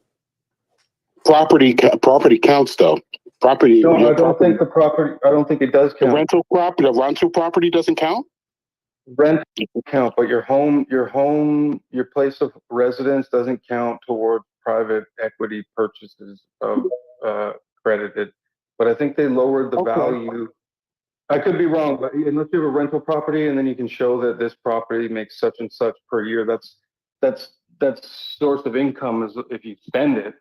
But I don't think owning $1 million house qualifies you. You can't use your house as value towards becoming accredited. You have to be accredited without it, and then have a rental property that pays you money, I think. Sounds good. Cool. All right, cool. I will double check some of that too for real. I would put eggs, bacon, and cheese between my English muffins. That's what I would do. I love it. Had that Danish muffin. I don't know if you've had the Danish muffin. I just love it. The jam in the middle just makes it for me, man. It's night for me, but I had it in the morning.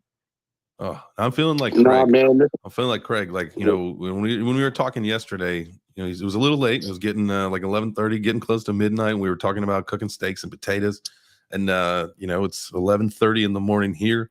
The tummy's rumbling a little bit. Now we're talking about English muffins and Danishes, and now I'm thinking about the guava pastries down in Miami again. Jeez Louise, I am getting so hungry, you guys, and we still got a workout to do. So we got to earn our treats today. Burn to earn. There you go. Burn to earn. I like that. Oh my God. Somebody burn to earn.eth. We're getting it.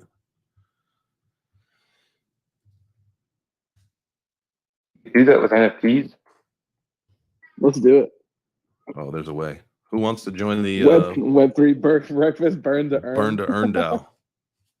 It's so funny, my ENS, when you go on like our search for your thing, just like it's Dorito DAO, Double Dog DAO, Body Wallet DAO. Oh, it's so funny, all these DAOs in my saved search history on ENS. Oh, funny. I love this. I love our community so much. Let's go KRP. I know you had your hand up, and then we got Chaz McNarly in the house. Chaz, I'm gonna follow you just on your name, and if you'll go after KRP, that'd be great.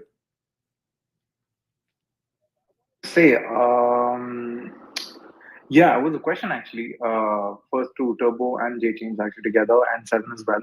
Did you guys, and of course Sapphire as well? I didn't say hi to you. If you still there, Sapphire, what's up, girl? Quick question, like, did any of you guys watch Mission Impossible, the latest one? Because it was like freaking awesome. I went with my wife and a friend, and amazing movie. You should definitely watch it. Just like random question. And also, secondly, like I was listening in on XRP and the other tokens. To be very honest, as an artist, I don't invest my money in tokens. This is actually a very big expansive question in the sense that the answer can't be short. But my question really is like, how do you differentiate between tokens, like to invest in XRP or Shiba, because or Polygon? Like, what is the thought process? Because in traditional companies, you look at their product, you look at their balance sheets, you can look at their top line, your bottom line, all those technical terms, right? Profit, revenue, and all these things, debt. But when it comes to tokens, how do you decide you're bullish on one and bearish on the other? So it's a very large question, I guess. Just hoping if someone like probably Katie was also talking about in between. How do you guys make the choice? But before that, did you guys watch Mission Impossible? No, as far as the movie goes, Mission Impossible, I did not. I would probably venture to say that out of the three of us, Seven's the only one that saw it. That would make the most sense. Yeah, bro. So we'll have to check it out. I have a problem with movies as I fall asleep. It's either impossible to find 3 hours to sit and do nothing but watch a movie, or if I have, if it's nighttime. What?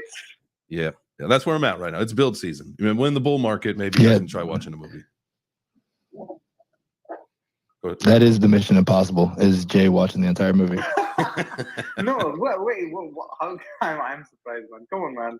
Movie's a movie. This is actually, I feel what you're saying because like I need to take out time as well. But that was a good movie. If you get to watch it, like you should definitely check it out. We should make a trailer of you watching a movie and call it Mission Impossible like 12 or something. We can. But it's the picture of Jay when he was passed out in Chateau Lawn, and he was sleeping in the lobby, and I could not get him back to the room. That was your Mission It's Impossible. just an action-packed trailer of just fast cuts of him just walking through the lobby. All right. Swear, Seven, real quick, I swear this particular Mission Impossible, Tom Cruise actually makes a jump from a cliff. Okay, obviously he's tied to a trampoline, but he jumps off a cliff on a bike. And I heard like he actually practiced it 500 times. Yep. So I did see. Yeah, I watched that video. Yeah, that was cool to see. Yeah, no, see, he's always done his own trailer. So there's also the one where he was hanging onto the side of the airplane. That was actually like a legitimate thing. Like that plane took off with him hanging onto the side of it. That's nuts. Sorry, yeah. This was in a previous one, I think, and I heard as well that was like really difficult. And even there was one in which he was in Dubai on the Burj Dubai building. I don't know, Seven, if you've seen it, or Turbo. It was like he was hanging on the side of a building, and he actually did that in real life. I don't know if he was tied to some chains or whatever. But this particular jump, I saw the movie and I was flabbergasted. I was like, this guy literally jumped that 500 times to perfect it for the movie. It really blew me away. The kind of attention to detail that guy gives to his shots is insane. But anyway, this was such a big digress. No, it's all good. It's all good.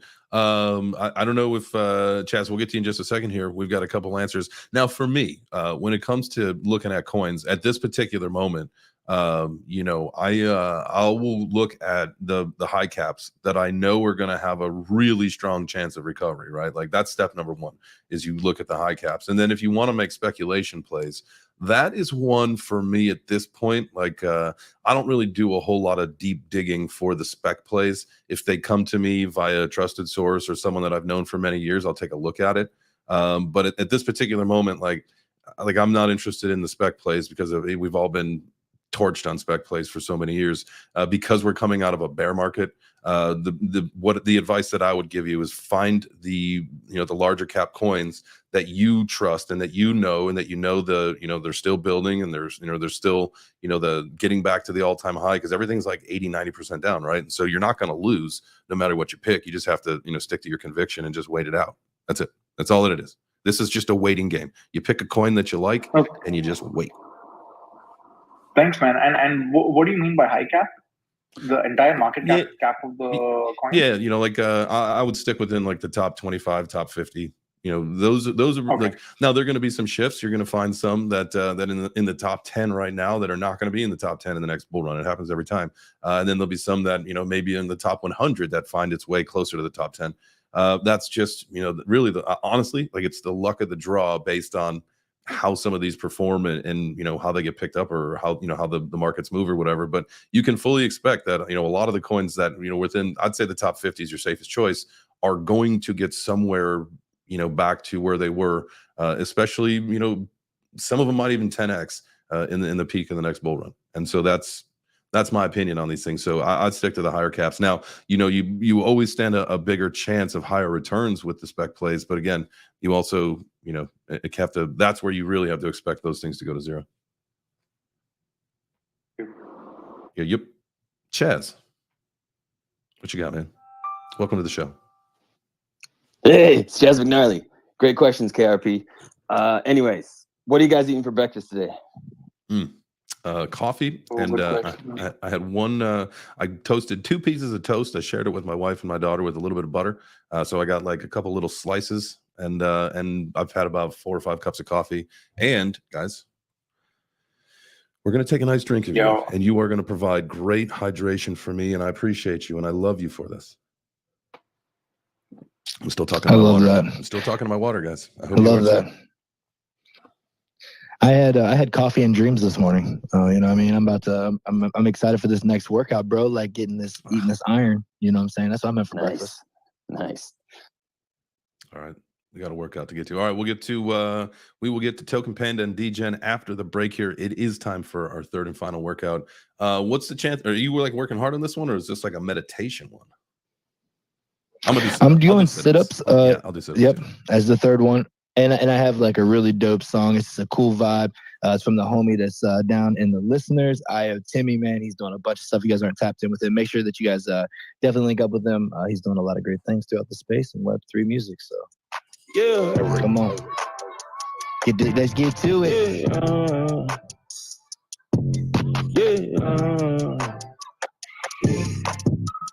Hello, it's just shoot my shit and then I reload. Mellow, call my Bible before you pack your relo. Jesus, let get to it, you can get the hell on. Jesus, nothing to it, you can get the hell on. Hello, it's just shoot my shit and then I reload. Mellow, call my Bible before you pack your relo. Jesus, let get to it, you can get the hell on.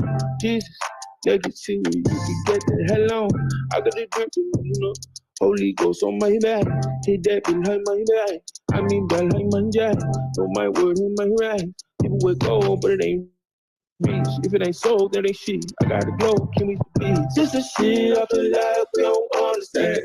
Pop a rubber band, pop your brother, man. Funny shit, we all kids from the motherland. So we take my hand, fuck the government. Imagine if we ran this shit like relay. If you want so chill. If I want so chill, such a vibe, man. See, I like that for the sit-up. We're gonna break it in 3. Love on your brain. Put more love on my brain. Yes. That was a good vibe for sit-ups. I love that. I hate sit-ups. Yeah. That was You know a what I good mean? vibe. Just nice and easy.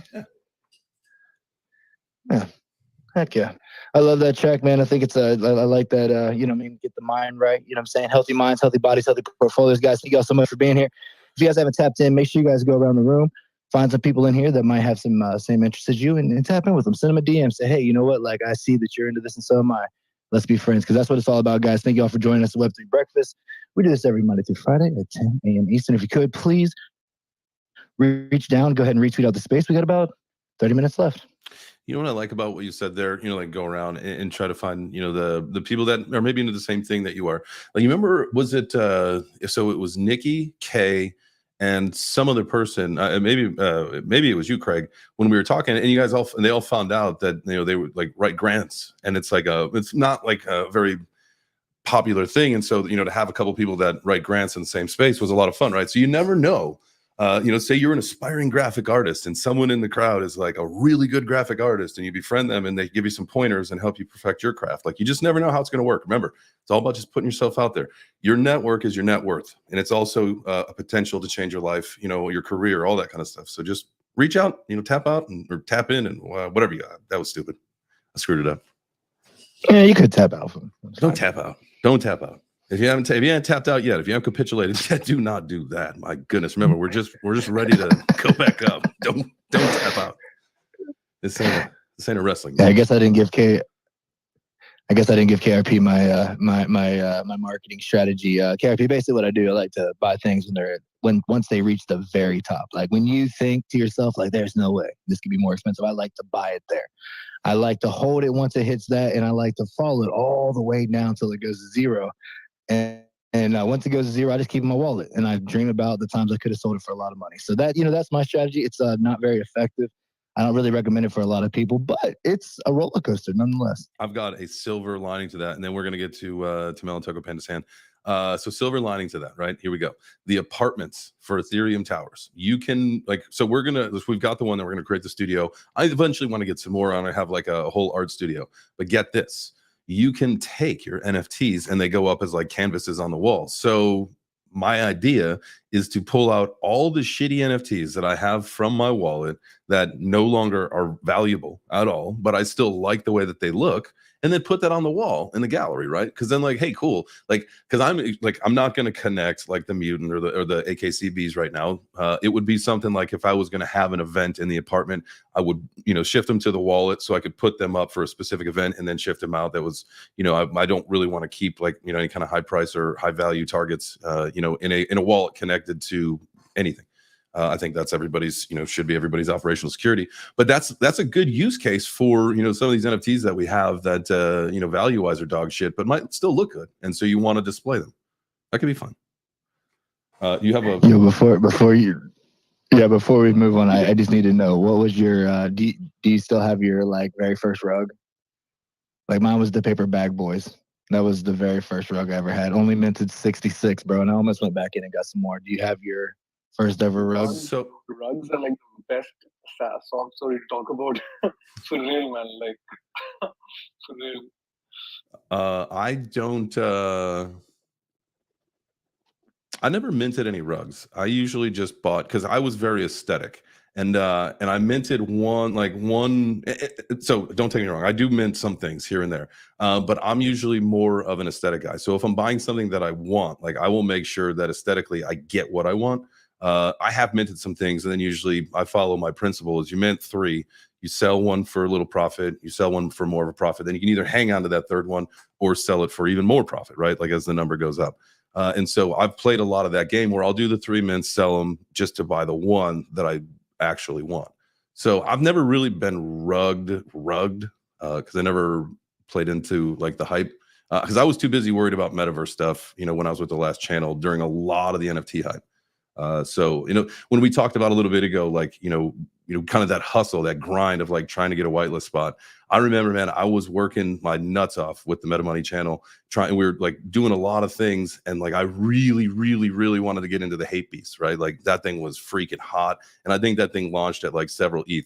Man, I was in the Discord. I wasn't even, this is what got me into Discord. I hated Discord, but I was in that sucker grinding, man. Like, when I should have been like shooting videos, like I was in there like, hey, GM, blah, blah, blah, blah, blah, all that stuff, like commuting.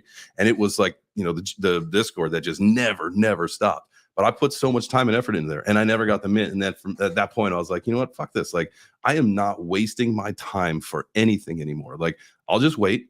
I'll get what I need to get, and I'll move on. And that's it. And to me, like, I had to like learn how to take some of the emotion out of like, the hurry up and do it now, because, mistakes are made. And I think that was maybe more, instead of getting rugged, mistakes have been made because you're trying so fast to get something done. And that's the process that I don't like.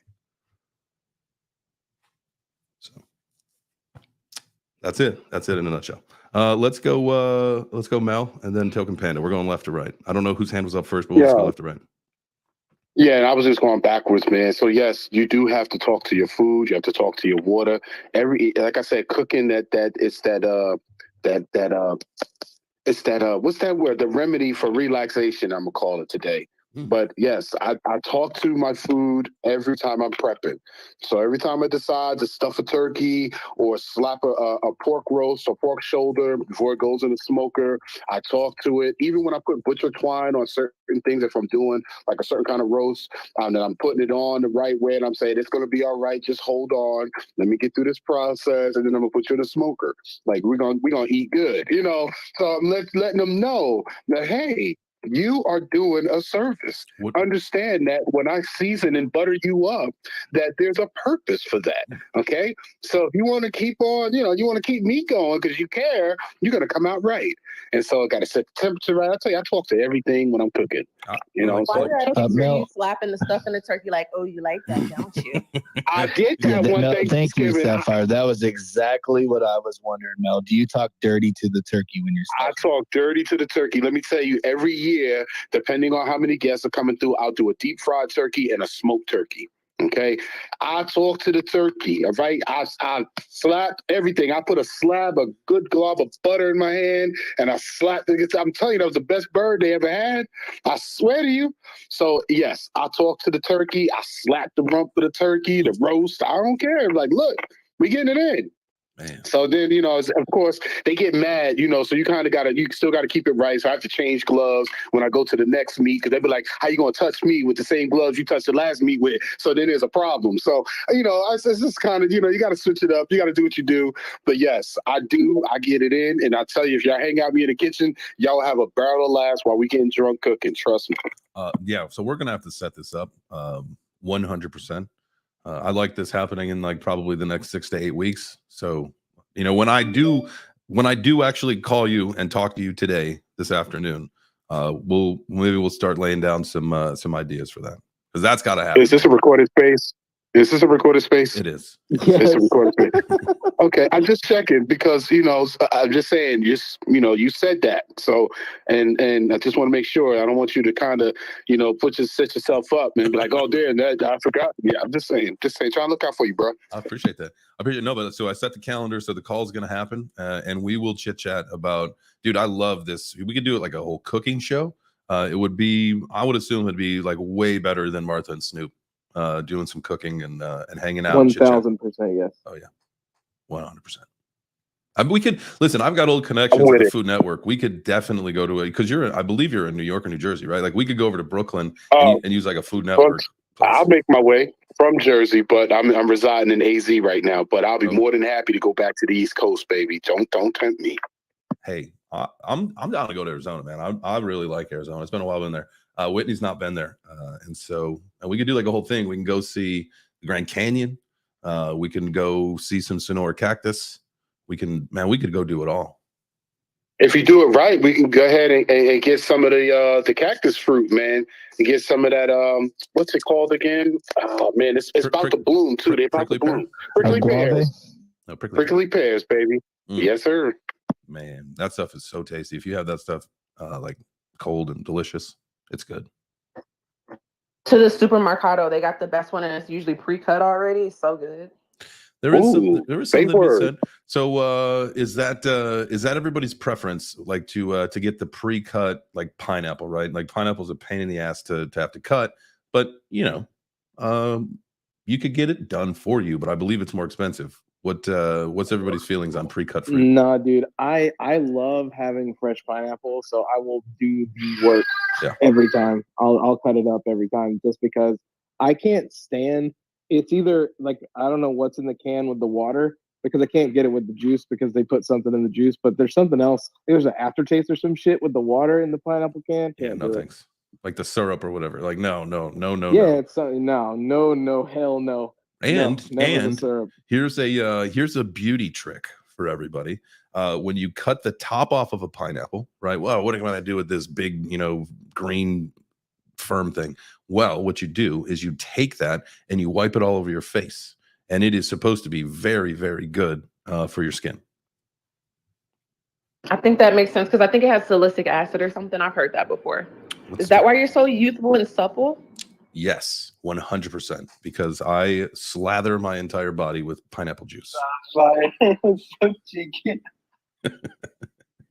I basically, you know, like everybody takes bubble baths, right? I don't. I take pineapple baths. So I bathe in pineapple juice just to keep everything right where it should be. Ouch! The acid in some of the orifices. That sounds not so good, man. I didn't think about that.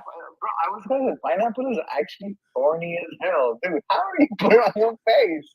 No. So you like the actual part of the pineapple, right? So like the juicy part, you just like rub it on your forehead, you rub it on like your cheeks and your face, and yeah, it's supposed to be really good. I got a beard, so I can't like, you know, I'm not gonna rub it into the beard. That'd be weird. Are you saying it's no longer a safety word? Zoolander is the proper safety word. Pineapple is all systems go. Vodka. Yeah, Jace got that one right. Pineapple. Yeah, if you haven't ever met trouble Jay word. in person, he literally smells like pineapples all the time, regardless of what's happening. Me? Yeah, because all your pineapple baths. Like we literally had to when we got to the hotel in New York, we had 4 boxes of pineapples just to take to the room so we could like make him a nice pineapple bath while he soaked. Got a Got some fresh news coming in from Corey on the YouTube comment saying XRP ruled not a security by U.S. judge. Markets are flying.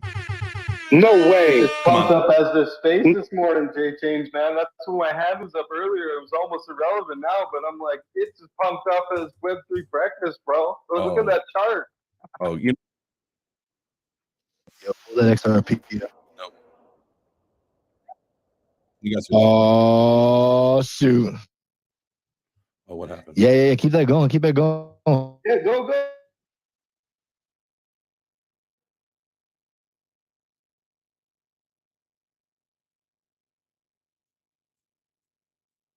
Let's fucking go.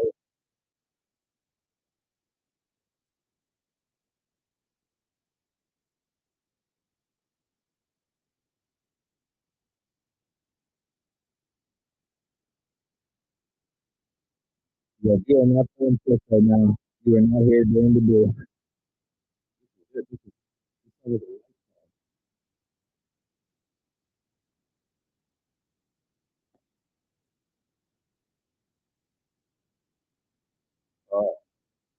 That should count as an extra workout because doing this for that long, my forearms are is burning right now, bro. That felt good. And we have not been, there's been no reason to play that song for quite some time. XRP up 28%, going straight vertical. If you're a holder, congratulations. Woo! Everything's going up. Matic's even up 10%. It's about to go. Past It's couple about to seconds. go shit pancakes, boys. We're about to see the craziness happen. We might even see the kick. Like we might see a big kick too. Wait. I'm sorry. Sorry to interrupt. Forgive me, and I didn't put up my hand. But where is the official article of it? I just got to see it myself. Let's see. I need to see that.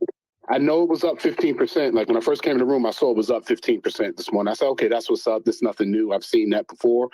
But that kind of news makes a big dent and a big difference on how my day is really going to go. Okay, so this is from Watcher Guru. Breaking U.S. judge rules XRP is not a security. So that's on Twitter from Watcher Guru.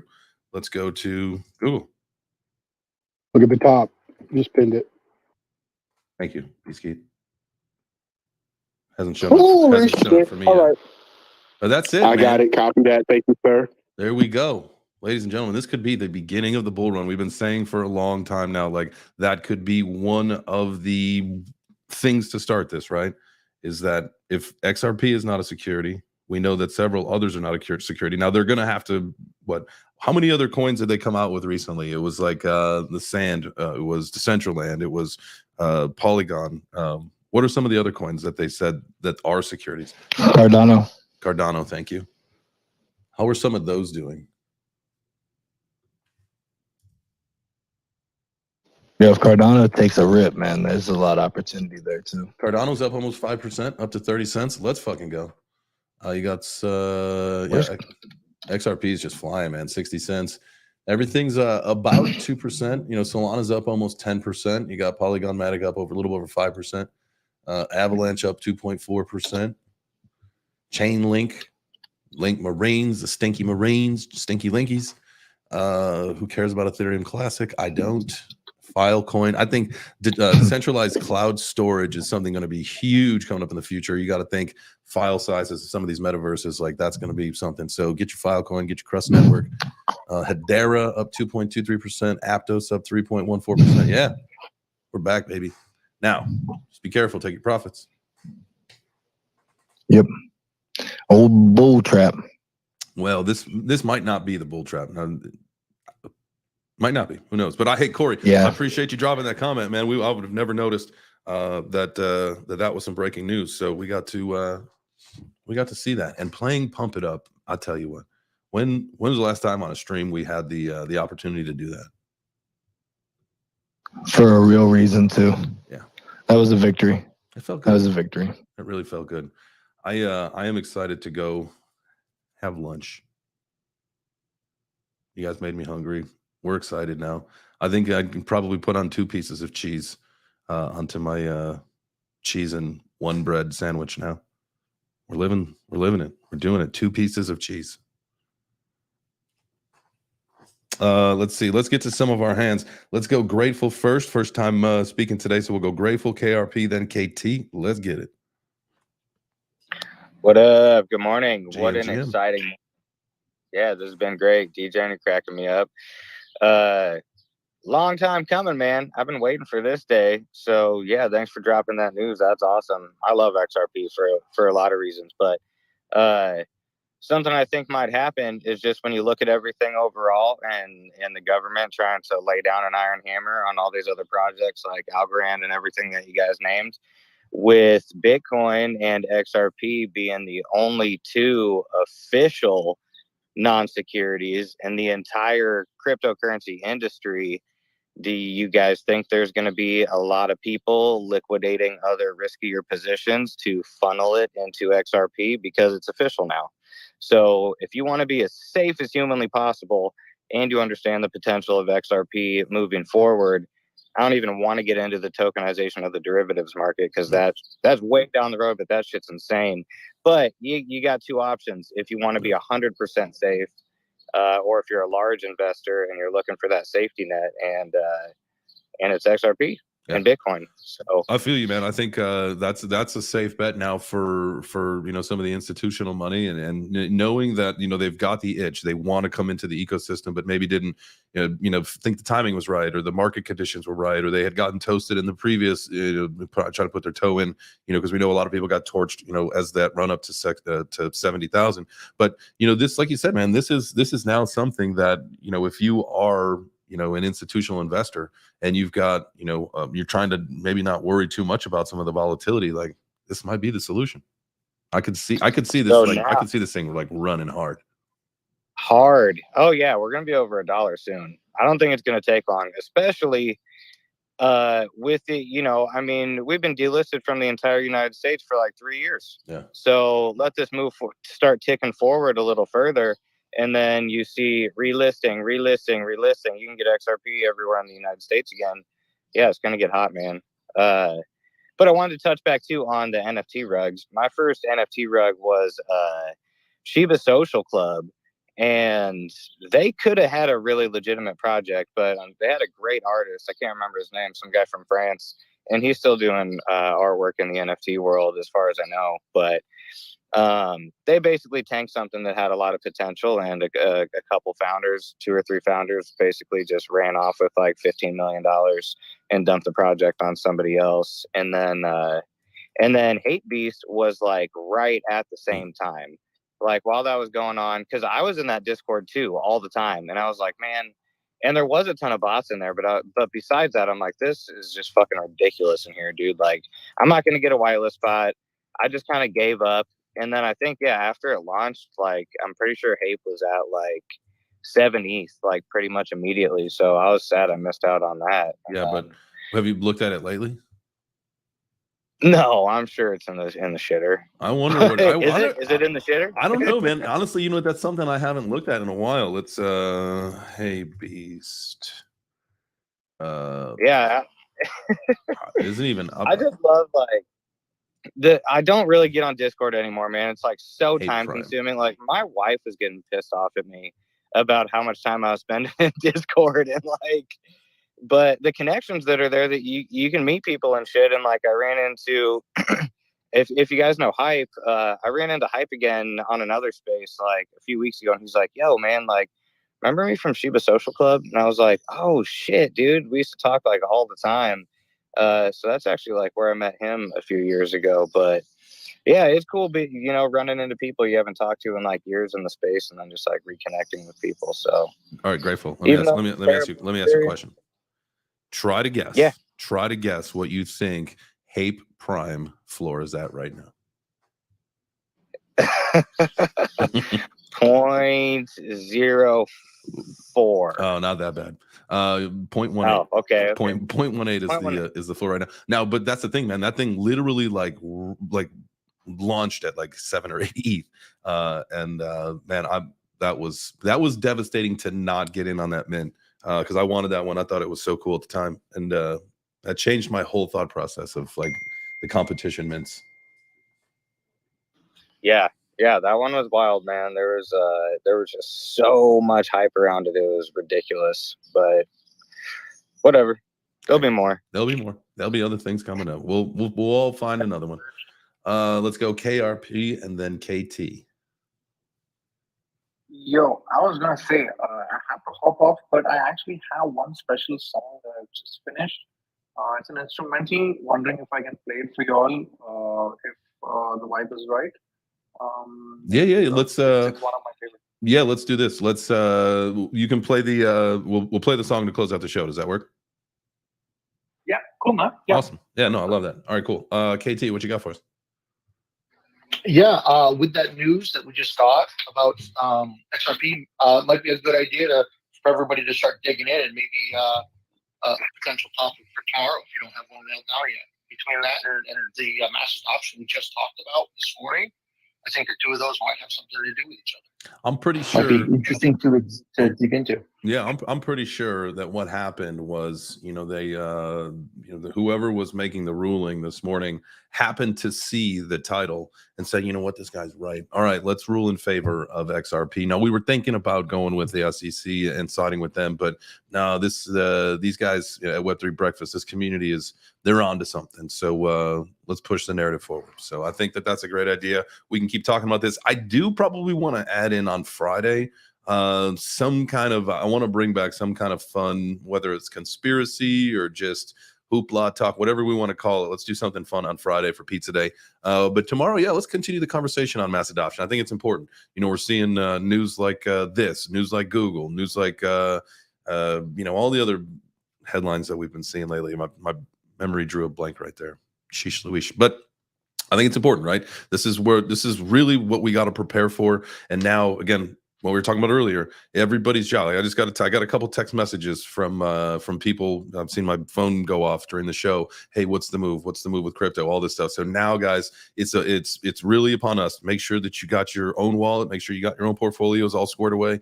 But then really talk to someone that you love, someone that's either been on the fence, maybe they jumped in, maybe they got torched before. But now it's your job to really start educating people the right way to come into the space, because it's not, the train's not going to stop, right? The evolution of digital technology is not going to stop. And so with integrating blockchain technology and Web3 into all the things that we do, make sure that the ones that we love are getting in on the game too. So it's up to you.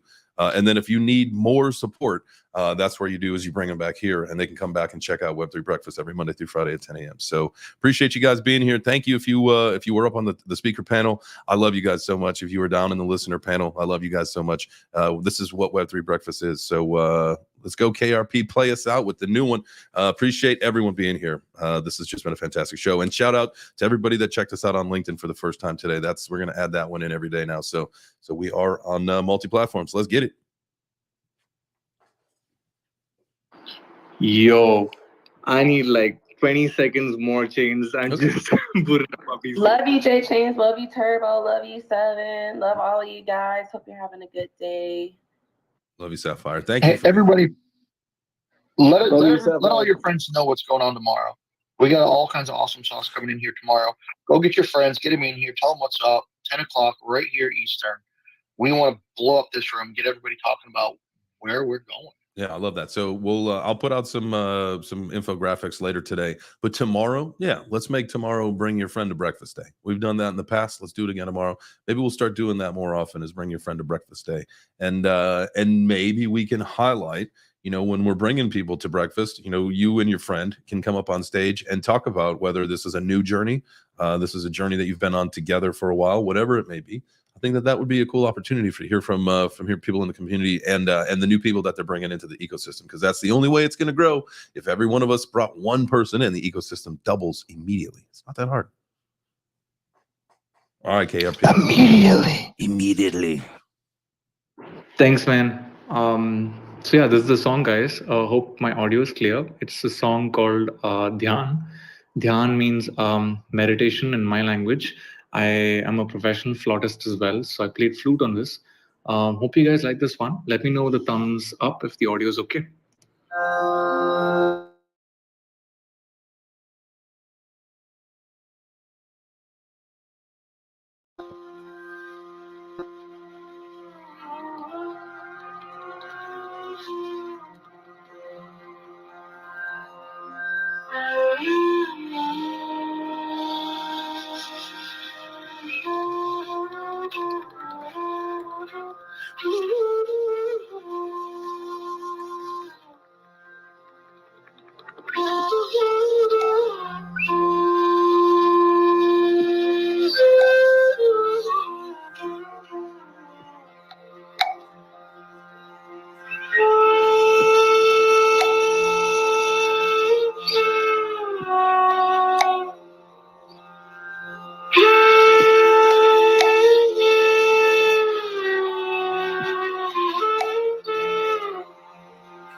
Love that, man.